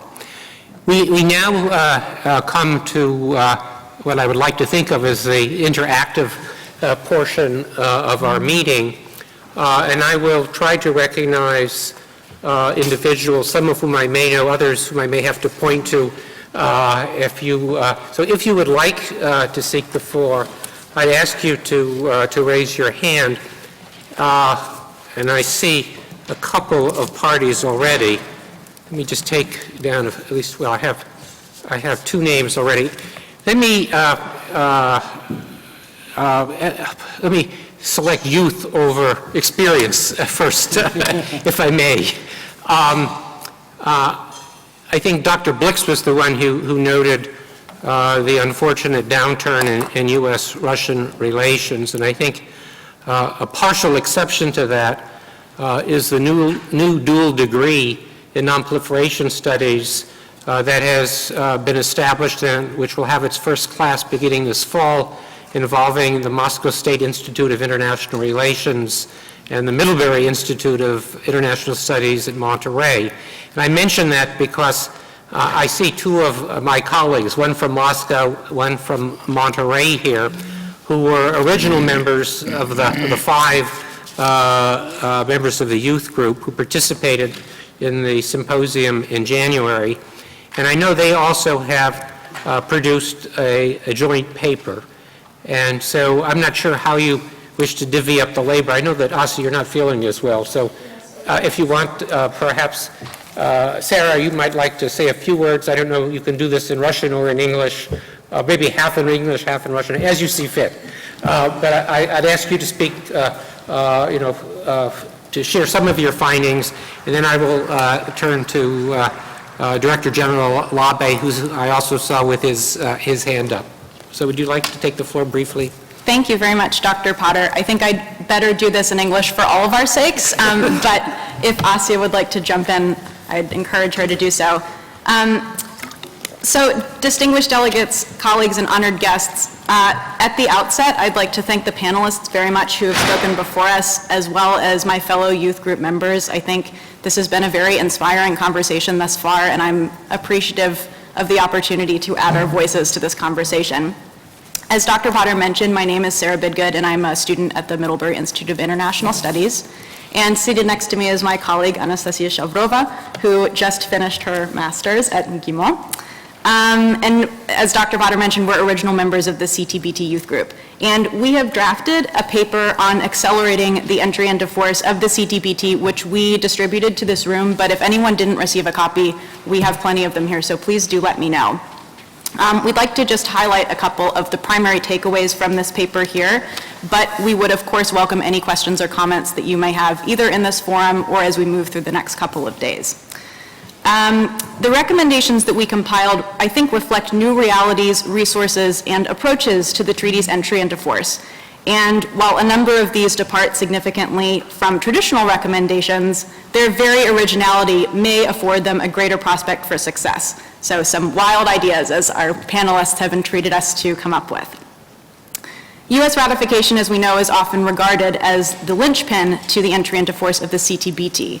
However, challenges, of which we've heard a little bit about today, within U.S. domestic politics do mean that attention should also be devoted to achieving ratification in other Annex II states. And so this is the main focus of our paper. One key region we identify in advancing the CTBT's entry into force is, of course, the Middle East. And representatives of the Israeli government have intimated to Executive Secretary Zerbo recently that Israel is in favor of ratifying the CTBT.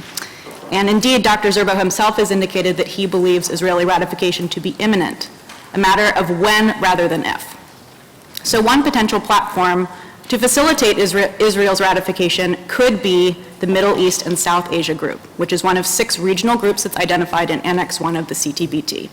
MESA, as this group is known, also includes 3 other Annex II states which have yet to ratify: India, Pakistan, and Iran. Israel's support for CTBT ratification, as well as Iran's improved relations with the P5+1 following the conclusion of the JCPOA, mean that this grouping could potentially become an instrument to catalyze the entry into force of the CTBT. And with this in mind, we recommend in our paper that the GEM commission a study of MESA and its potential role in jumpstarting the ratification process in this region. A message from the interpreters: the speaker should read more slowly, please. Okay, I think I'm supposed to speak more slowly, so I will do that. Not for too long. No, don't worry. We also recommend that that additional attention be focused on Pakistan, which has neither signed nor ratified the CTBT.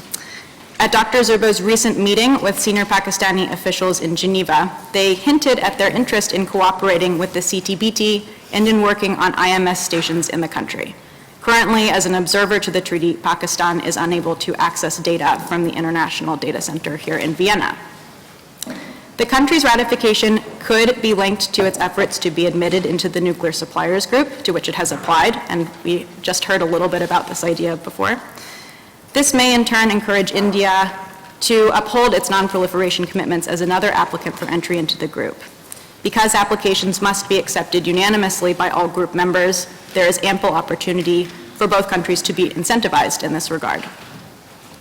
There are also potential legal measures that could be contemplated with regard to the CTBT's entry into force, and we highlight some of these in our text.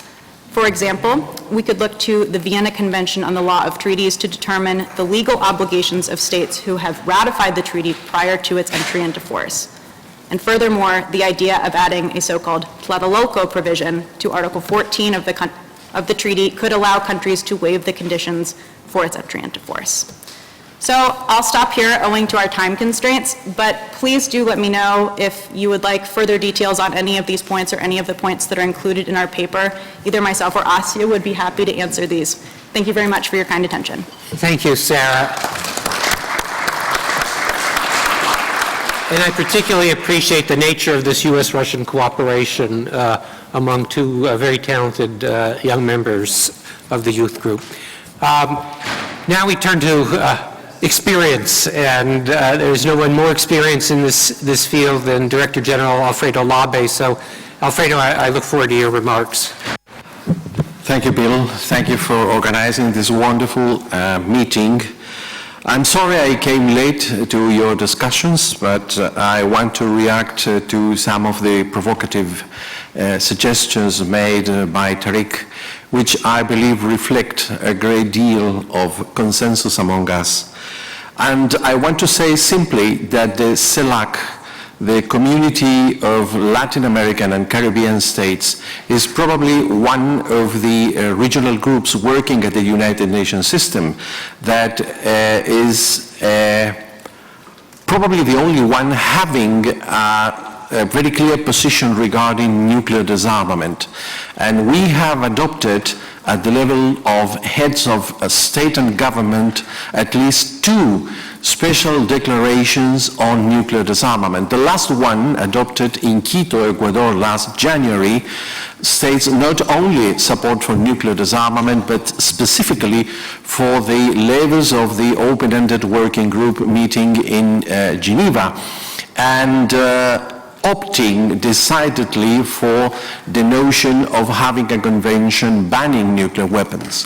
What I want to say is that for additional initiatives regarding nuclear disarmament, initiatives that should be taken by the General Assembly, CELAC is the regional group to go, and Chile will wholeheartedly support any serious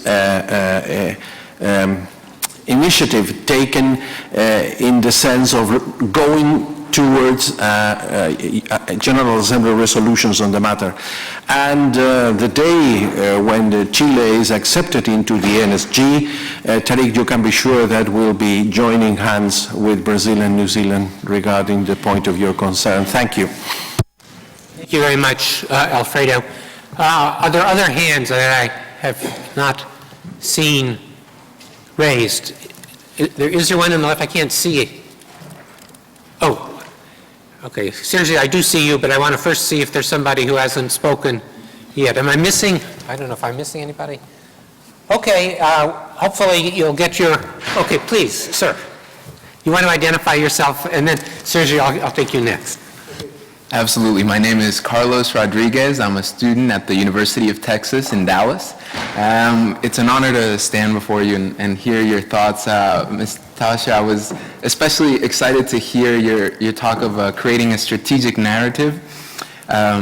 It was a very insightful comment, and I want to relate that to Mr. Kimball, because Mr. Kimball, you have a tireless advocacy for arms control issues, as Ben Rhodes noted when he gave his presentation on last week.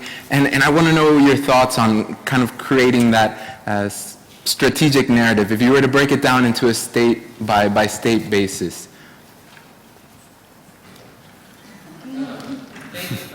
Maybe I'll ask Ellen if she wants to respond at this time. Do you want to? You want to reflect more? Sure, we'll just, go ahead. Thank you, Carlos, for the great question. I've been talking to Darrell about a strategic narrative for 20 years, and we've worked very, very closely together for many years when I was in the Congress.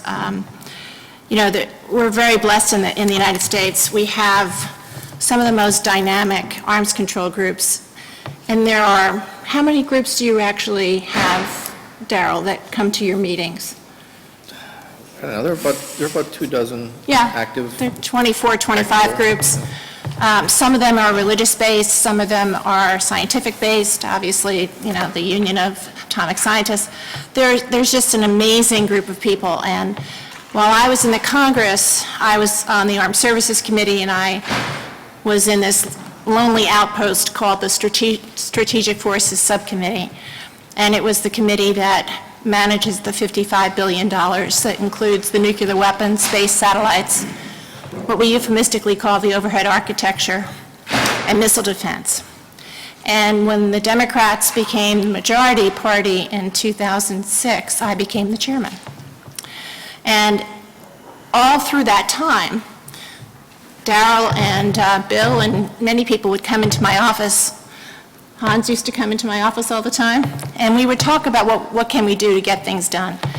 And my political term is strategic narrative, and it is effectively, what is your story? And what are you trying to accomplish, and what are you trying to tell people that they can be for being for something is a political term. Can you vote for it? Can you tell me what, can you repeat back to me what it is and I can be for it too? So, you know, I do think that we need a strategic narrative in the United States for both the Congress and the American people so that we can drive them toward getting 67 votes in the Senate. Darrell and his people have forgotten more about developing a strategic narrative than most people have. But we have to have one that is now new and fresh for what the potential opportunity would be. Because we need to almost get a little bit ahead. Should Mrs. Clinton become president in November, we actually have to be ready to go to develop, have that strategic narrative developed and go out and begin to get the various constituency groups and the stakeholders ready to go in the national campaign to be able to go and get the Senate to vote, potentially in 17, maybe 18. But it has to be in those 2 years. And so that's what that's about, and we work very closely together on those things, and there's nobody better at developing it. Darrell, did you want to add to that? Well, it's a good question, and let me just offer a couple of thoughts about that. I mean, you know, listening to the statements this morning in the plenary reminded me of what you're suggesting, Ellen, which is that you know, 20 years after the opening for signature, we need to think about why today the CTBT is in the national security interest, not just of the United States, but of all of the remaining holdout states. We need to engage in the dialogue with them about what their concerns are, and we need to address them. And what I hear too often from my own government, from the governments who spoke there, is an important but somewhat tired refrain about the CTB is important, we need to move forward, but not why. Why is it essential for national security? Some of the reasons, and we don't have the time here to go into all the reasons, some of this has been elaborated in the earlier presentations, but some of the reasons go back to the core. Some of it just simply has to do with the fact that the CTBT is a barrier, not a complete barrier, but it is a barrier against further nuclear competition, nuclear warhead development. And that's still important today, as several people mentioned. We have several countries developing not new warheads necessarily, some of them are, but new systems to deliver nuclear weapons. There's increasing nuclear competition. The CTBT remains a key barrier against that. The other reason that I think we need to elaborate on for the test ban is it is a way to honor those who have suffered from nuclear testing in the past, and it is a way to prevent further generations from suffering the health and environmental harm that we've seen. And, you know, that is something that connects with a lot of people. So I think, you know, those are two key themes that we need to reemphasize. The other thing I would just say is, you know, we need to look at it on a country-by-country basis. And one of the arguments that we will deploy in the United States that will be powerful, and we will try to deploy in Iran to the extent that we can, is that in the wake of the JCPOA, the Joint Comprehensive Plan of Action, the CTBT is an important confidence-building measure in the Middle East. We heard a little bit about that this morning. It's also, from a purely U.S. perspective, a way to prevent Iran from breaking out of the JCPOA. And for Iran, and I see a couple of Iranian colleagues here, it is, by ratifying the CTBT, a way to assure the international community that it is not resuming a pursuit of nuclear weapons, and that its peaceful nuclear energy program of the future will be peaceful. So I think we need to deploy new arguments like that we've not heard. We heard a little bit of this from Federica Mogherini, but I mean, is this kind of creative thinking and research that we need to do, and we need to think about how to deploy that in a pithy, short way rather than this 5-minute answer to your short question. Thank you, Darrell. Let me tell you where we stand and who will be speaking next. So I think in response to your question, Dr. Blix would like to speak, as would Tariq, and then I'm going to give the floor to Sergio, which is on a different point. Is that correct, Sergio? Or is it on the same? Different point. So Hans, Tariq, and then Ambassador Duarte. Let me start on a pessimistic note, which has not been evoked here, but I think we need to be aware of. And that is that a ban on testing, as well as a ban on nuclear weapons, is only part of the larger problem we have of peace in the international community. The beginning of the 90s was the harvest time of disarmament, and that was the time of the détente.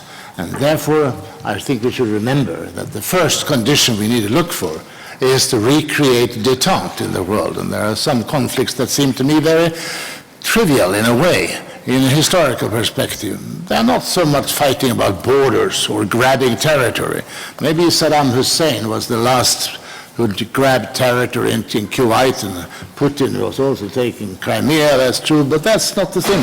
Fighting for borders is also not the thing. Yet we have this tension growing up about small island shoals that cannot possibly be worth, in oil terms, the fighting or the risk that they are running, or the question of Donbass. These are not of the dimensions of the Cold War or of the Second World War. So remember that we all need to get back to détente. That's a fundamental point. Now getting into the point that you made here about the narrative, I was struck by Ellen Tauscher, as always, when she said that the U.S. in a way is bound by this treaty, and you don't get full benefits, and yet you are bound by it. Well, it reminds me of the fact that the U.S. is also not a party of the Law of the Sea Conventions, which is ridiculous.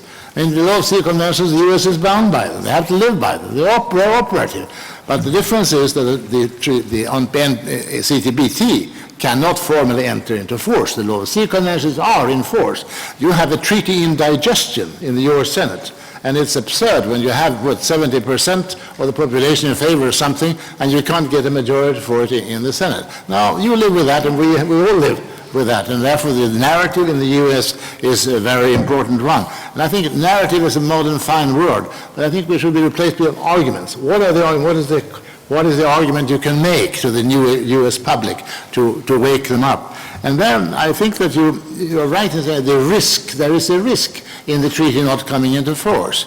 They may not worry about what's happening in the corner of the world, except possibly North Korea, but they don't feel it. It's complacency. And it has to be shown to them that, no, there is a risk. They're working in labs, they're working in development rooms all around the world. So they live dangerous, and that's a risk they are taking, this group is taking in the U.S., and they should be reminded of it.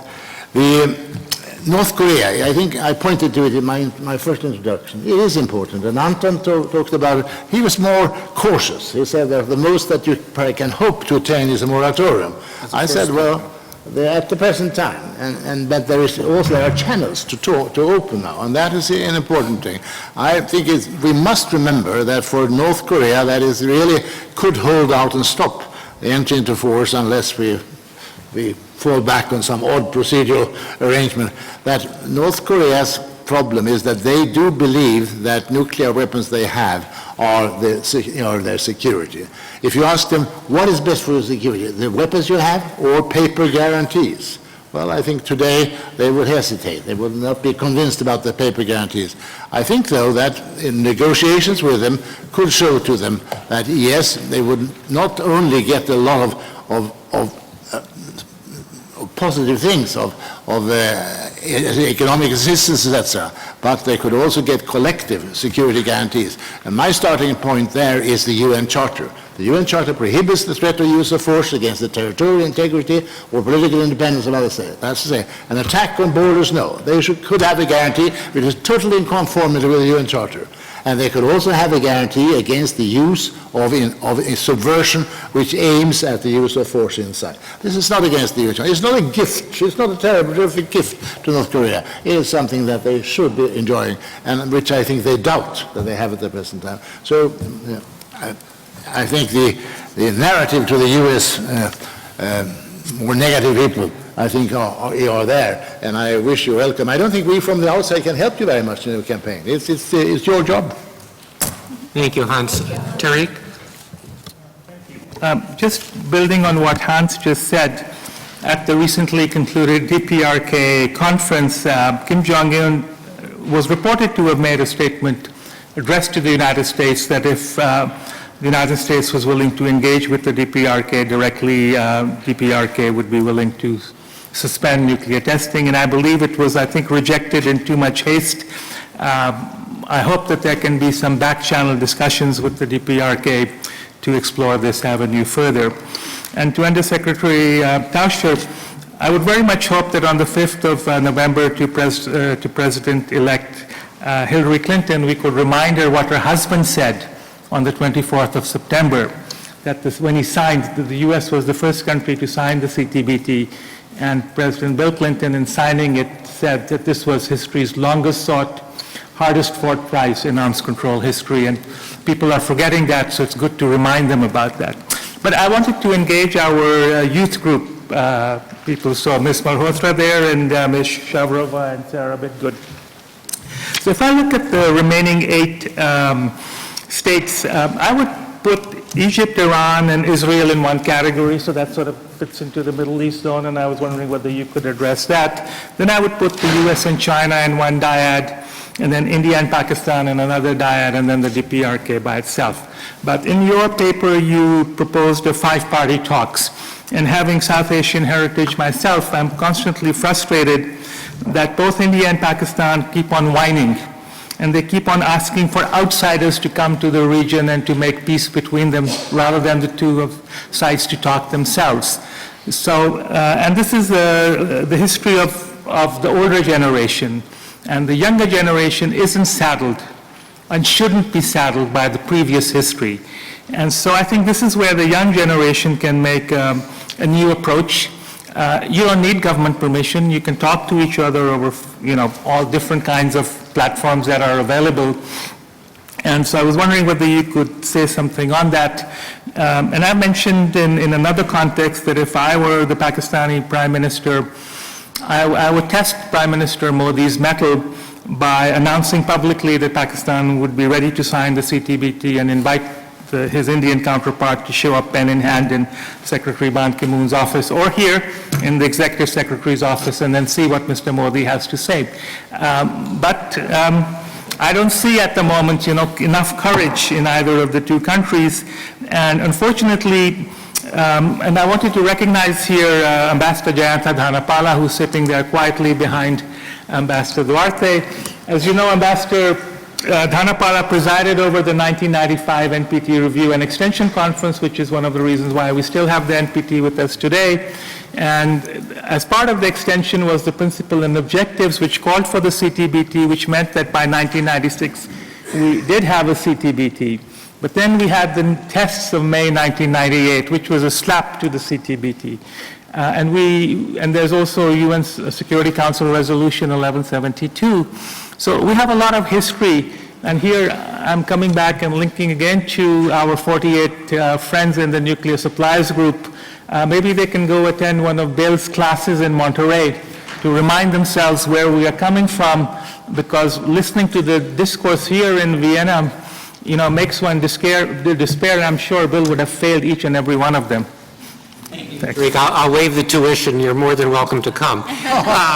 Sergio has been very patient, waiting to ask his question, and I like the idea that Tariq addressed a number of questions to some of our youth group members. So I am cognizant that we have 10 minutes left today. We will have for the youth group members another session of 2 hours tomorrow, and then we'll be meeting jointly with the GEM later that afternoon. So I think this has been very fruitful in terms of generating a number of interesting questions and topics that we can continue to discuss. We're not going to resolve all of these issues before we have to adjourn in about 10 minutes. But Sergio, let me turn first to you, and then I'd like to ask maybe some of the youth group members to respond, and I do see some other questions as well. Okay, I'll be very brief. Bill, it's not a question. It will be a comment on what was said by the young lady over there. I forgot, I did not catch your name fully. Anyway, Sarah, and it has to do with the multi-local suggestion that you made. And I will comment on that tomorrow when we meet with the youth group. I think it's an interesting suggestion, but it's something that requires some thought, some deeper thought about it. But it's an interesting point that was made. Thank you very much. Thank you, Sergio. And coming from Brazil and experience with Tata Loco, I'm particularly anxious to hear your comments as well. Let me ask, I'm not sure, Tariq, I thought you were kind of looking at Aditi, and then you also mentioned Sarah, so I'm going to give those two a chance to respond, but if other members wish to weigh in, you're more than welcome to as well. So, Aditi, did you want to comment? Thank you, Mr. Rao, for your comments. I totally agree with you on a lot of things. And we ourselves, like we all are talking, the youngsters are talking, but we too have our issues. It's not that we don't have it's not that we really don't care about what the national interest talks about. But we have agreed, at least, that we can work on issues which may not be as contested as a border issue, and at least show some progress on it so that there's some level of optimism. When it comes to South Asia, or for that matter, Middle East, I feel the problem is the optimism seems missing. Because even when we youngsters talk, we seem more optimistic. But when we talk to the leaders in our countries or talk to the people who've been dealing with these countries for so many years, we don't see that kind of optimism, which is sad, but it also is a reality. What is important is that we instill some kind of optimism into this process. And when you talk about, putting Egypt, Iran, and Israel on one dyad and US, China on the other, again, this is something we discussed and we realized, and what we've also perhaps realized during track twos, is that every time India and Pakistan are talking, the China factor does come in, because of which Pakistan always feels frustrated that, okay, this is not bilateral anymore. Similarly for India, it does not remain bilateral. So if we're actually divorcing these dyads and making them, separate, we're kind of separating problems which are kind of interconnected. At least that's what my personal view. Thank you. I would observe, I've tried not to kind of enter into the discussion, and I'm not going to do so other than to mention a topic which I hope we return to tomorrow, and that is the potential use of role-playing and simulations to address some of these issues. I mean, it would be particularly interesting, Aditi, if you were to assume the role of a Pakistani representative. No, I'm saying this quite seriously, and to have a Pakistani play the role of an Indian. And I mean, we do this routinely in my courses, and I think it is a way to build empathy, to see with the eyes of others, and to perhaps find more commonality. So I think it's a kind of an approach which maybe our youth group may be more receptive to than some of our elders. But given the lack of activity at the CD, I've suggested in the past that might be a good forum for people to play the role of some other countries. It might be a productive use of taxpayers' money. In any case, Sarah, or Asa, did you want to respond? Okay, great. Yes, thank you for your comments and questions. So I just wanted to add a little bit to Sarah's intervention. So I wanted to explain that we decided to stop on MESA group because it includes, as Sarah already mentioned, Israel, Iran, India, and Pakistan. But at the same time, this regional grouping does not include Egypt. And on the one hand, we believe this might be an advantage. On the other hand, this might be a drawback.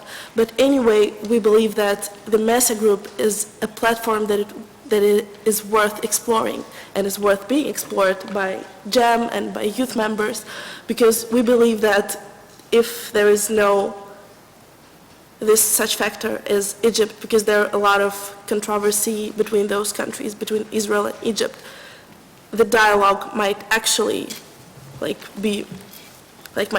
might open. But at the same time, it is also a drawback because it is a common knowledge that it is quite hard to solve non-proliferation issues in the Middle East without complete participation of all members of the region. So, and as for Mr. Duarte's comment about Tlatelolco provision, I just wanted to add that in some sense, the Tlatelolco Treaty reminds me of CTBT because it took more than 40 years for the last state to ratify, which was Cuba. But at the same time, Tlatelolco Treaty is perceived as the greatest achievement of diplomacy, and Mr. Robles got the Nobel Peace Prize for this waiver. So we believe that it is also something that is worth exploring. Thank you. Thank you very much, Asia. I'm glad Sergio is kind of giving us a teaser to encourage more of you to attend the session tomorrow so we can hear what he has to say. We have, I think, one more, and I'm seeing all kinds of hands going up here. We will have to conclude, I think, in 5 minutes. So if the two gentlemen who have raised their hands would like to very briefly make a comment or ask a question. I'm not sure we can answer it, but we'll take the comments and questions. Then I have an announcement that I've been asked to make. So if you'd like to start us off, and then we'll turn to the young man on the left. Thank you, Bill. My name is Rob Floyd. I'm the Director General of the Australian Safeguards Non-Proliferation Office, and I feel like almost an imposter sitting in this room. But as a government official, it's incredibly refreshing and invigorating even to allow the waves of enthusiasm in this room to wash over. You know, it's tough though when you get involved in multilateral negotiations and these kinds of things, so tough that I find even inside myself, I'm threatened by the enthusiasm. How sad is that? And those that know me know that I'm very enthusiastic about most things. But it even gets to the point of being threatening. My question is to the youth group, and I do hope we have enough time to hear some responses. To the youth group members, I'd love to hear more about the ideas you might have thrown aside of modalities of how to engage in these discussions and trust building. Because as a government official, you think, oh no, not more discussions, and we'll just end up in the same practices and with the same results.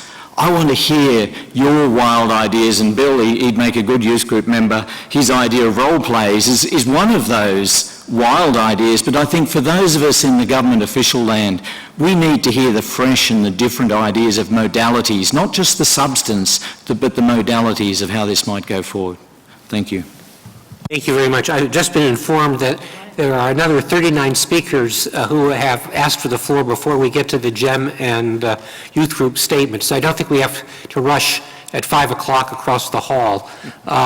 So we'll probably keep us for at least another 15 minutes, which gives us more time to respond to the questions and to let others ask if they have something they would like to raise. So if you could identify yourself and ask your question or comment, I'd appreciate it. Thank you, sir. I'm Pushkal Chaparwal from the Diplomatic Academy of Vienna. First of all, thanks to the entire panel for a very enriching and a very enlightening discussion. Special thanks to Ambassador Kurikov for a very underlining the importance of banning nuclear tests, and also to the CTBTO youth group for very innovative and constructive ideas. I have actually an out-of-the-box question. We both know that IAEA and CTBTO have a key focus on nuclear non-proliferation. My question is there a possibility in the future for a synergy between verification technologies? Mr. Rauf mentioned the IAEA safeguard verification regime, which conducts verification under the NPT. And you have the CTBTO verification technologies, the international monitoring stations and the data center. So is there a possible synergy between the verification technology for enhanced non-proliferation? Technically, it may be possible. I did some studies on that, but I don't know politically or legally, because there are some certain countries which have not ratified the CTBT, but have ratified the NPT. So if we synergize the technologies, how do you see the non-proliferation regime in terms of its strictness and probability of being ratified for the CTBT? Thank you. Well, I have both a former Director General of the IAEA and an individual who was in charge of verification at the IAEA. Would either of you care to respond to this question? Go ahead, Tariq. If Hans wants to come in, I'm sure he'll That's a very good idea, although I would like, if that is to happen, to also include nuclear disarmament, because the burden of non-proliferation on the vast majority of states has been increasing over time. And while we have had these 4 very useful summits on nuclear security, they have only dealt with 17% of the world's 2,000 plus metric tons of dangerous nuclear materials, as President Obama put it. 83% are completely outside any accounting, verification, or transparency. Part of the problem is legal. Countries have signed on to specific treaties, and they have undertaken specific obligations under those treaties, and those cannot be easily interchanged. So those countries that have signed the Non-Proliferation Treaty as non-nuclear weapon states have agreed to accept IAEA safeguards for the exclusive purpose of verifying the non-diversion of nuclear material from peaceful to military purposes. They have not accepted the verification for any other purpose. Similarly, for the CTBT, its verification system is designed to detect any explosive nuclear tests that are prohibited by the treaty. But fortunately, after one of the good things that came out of the unfortunate Fukushima accident was that the IAEA's membership agreed to open the lines of communication with the CTBTO to get data on tsunami warning and earthquake warning, which was only natural that they can share the civilian benefits of the verification technologies. So there is some synergy in there, which is one of the reasons why I had proposed a meeting of the two heads of the organizations, as well as the two heads of the memberships of the political organizations, to see where they could find some synergies which do not cut across the legal issues, but nonetheless can benefit from the investment that is made by the member states in terms of hundreds of millions of dollars per year of taxpayers' money. Thank you, Tariq. Hans, did you want to say anything further? Well, there's a limited amount of synergy that can be got out of it, and the idea of having the DGs of the two places meeting once in a while, fine, they're after all in the same building, so it was not a great problem. But there was another point that I think has been overlooked. We talked about here about the China factor for India. How can India, Pakistan, the couple know India will look at China? China will also look at the US before it walks alone. But there is an important legal point here, and that is that the treaty, CTBT, does not enter into force then until all the, 48 adheres. And that includes all the 8 that we have left. So that even if India and Pakistan were to go ahead and ratify both of them, it does not enter into force for India until China also comes on board. And for China, they could also go it alone. They will not be bound by it until the United States comes on. Now, the Chinese may not be impressed by that. I don't think they have been in the past, but it's an important legal point of view that it does not enter into force until all the 8 are there. And then I think the North Koreans is a particular problem, but one has to look at it on its own merit. And the US is another particular problem, because they are not looking at anybody else. They may be impressed by others come along. Yes, I hope so, and I trust they are. But they are basically other arguments that you will have to cover in your narrative. Thank you, Hans. We are approaching, I think, the time when I will adjourn the meeting, but I do want to give an opportunity, first and foremost, to anyone who has not yet spoken. Well, I've also been looking at Jayantha, but he hasn't been signaling me that he would like to speak. Jayantha, would you like to say a few words in your capacity as a former very significant review conference president and a member of GEM, and a former undersecretary for disarmament at the United Nations? Well, as I reflect on the CTBT and its failure to enter into force, we were in the negotiation stage describing Article 14 as a hand-wringing exercise, and 20 years later we are still wringing our hands. But I'm also wringing my hands over the NPT, because I think the NPT is also in very serious jeopardy, not only because of what happened at the last review conference, but because of the signals for the future. The lack of any dialogue between the two main nuclear weapon possessors, the US and the Russian Federation, and the obvious modernization that is going on amongst the P5. So we have a very difficult situation. But the one glimmer of hope I had, of course, was Ellen Tauscher telling us about a possible ratification by the United States post the election victory of Hillary Clinton. But what if that does not happen? After all, I'm coming home with you. Politics is the art of the possible, and we are increasingly listening to dreadful tales about the U.S. election campaign. And here, the ideas that have been surfacing about a possible Security Council resolution are interesting. If the General Assembly requests the Security Council under Chapter 7 to adopt a resolution to bring the current de facto moratorium and convert it into a de jure moratorium, would that not strengthen the force of international law as far as the CTBT is concerned? Nobody likes legislation by the Security Council, but as a desperate effort to strengthen the norm, would that not be possible? Would the Obama administration be willing to do that in December? Thank you, Jonathan. I'm going to call on Darrell in just a moment, but I do think it's worth noting that, were the General Assembly to so act, and were the Security Council to in fact do what you've suggested, that might well strengthen the norm.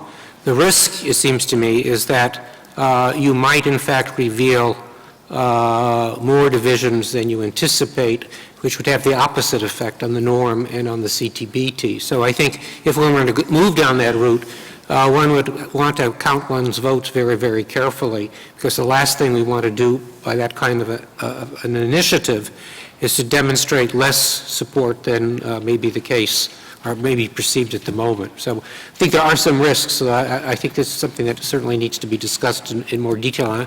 I'm sure Jem and probably the youth group will be looking at that carefully tomorrow. Darrell, I think you wanted initially at least to respond to something that Tariq had posed. Thank you, Bill. Well, I wanted to respond to Tariq Rauf's response to my suggestion about the UN Security Council and the UNGA taking up the issue of a resolution, but it also relates very much to what Ambassador Don Paula just said. One thing I just want to be clear about, based upon our consultations with USG and other governments who are currently serving in the Council, right now, to my knowledge, no one is talking about a UN Security Council resolution that would essentially make the CTBT de jure law of the land. I mean, the Security Council could theoretically do that, but some of the members of the Council, the permanent and the non-permanent members, would oppose that because of the precedent it would set. It would do an end around their legislative processes. And so I know that the United States government does not support that kind of Chapter 7 resolution that would make a ban on nuclear testing the law of the land. But what I'm talking about and what is under consideration in some circles is a resolution that strengthens the norm. It would essentially be a political statement. There are various things that the resolution could say and articulate. I listed a few. I think ideally this is done in conjunction with a UN General Assembly resolution. And we can argue, and the members of the GA who are drafting the resolution, including New Zealand, and members of the Security Council, should talk. But right now, they're not talking. New Zealand, who we've approached, and if someone from New Zealand is here, I would like to talk with you. They have not said that they're interested in talking about a UN Security Council resolution with the CTBT, even though they're in the UN Security Council. But they're going to be involved, I think, in the UN General Assembly resolution. My point here is that if this is a serious idea, governments need to act upon their good words at this meeting today. And this is an opportunity. September 24th, the fall of 2016, is an important opportunity to reinforce the moratorium. So there are many different ways we can do it, but it begins with conversations between some of the key parties, and I'm afraid it's not quite happening yet. Thank you, Darrell. I'm going to give the last word appropriately to a member of the youth group. Sharon, would you like to either comment or ask a question? Yeah, no, I wanted to respond to your question about fresh ideas and initiatives that the CTBTO youth group is coming up with. This is definitely something we want to do. In regards to the specific presentations you heard today, we had about 2 months from being recruited to coming up with an idea, getting a research prompt, and trying to respond to it. This is something the CTBTO Youth Group really does want to carry out, attempting to come up with these fresh ideas that may not have been heard before. But particularly, one other thing that I think the CTBTO Youth Group will be very valuable for will be gaining more members and increasing education and awareness of this issue within our own generation. We have people here from multiple countries, and just getting that grassroots movement started will also be really important, in addition to getting the fresh ideas out there.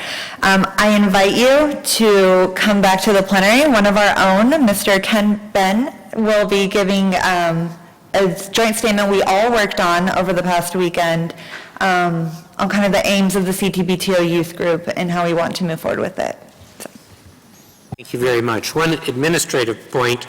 I've been told that tickets are still available for tonight's Chinese folk music concert outside of Boardroom B, so you're welcome to obtain those tickets if you'd like. I think that this session not only met, but it really exceeded my expectations. I think the presentations were both brief but very insightful. I think there were a number of very interesting new ideas that were raised. I think some parties were more optimistic than others, and that's fine. But what I think we put on the table is a rich menu for us to continue our discussions tomorrow, both separately, GEM members and youth group members, but also when we convene at the end of the day. And so I think there's a lot of meat for us to kind of chew on. And for that, I want to express special thanks to the speakers and discussants, but also to thank all of you for making this such a rich discussion. So please join me in thanking everyone.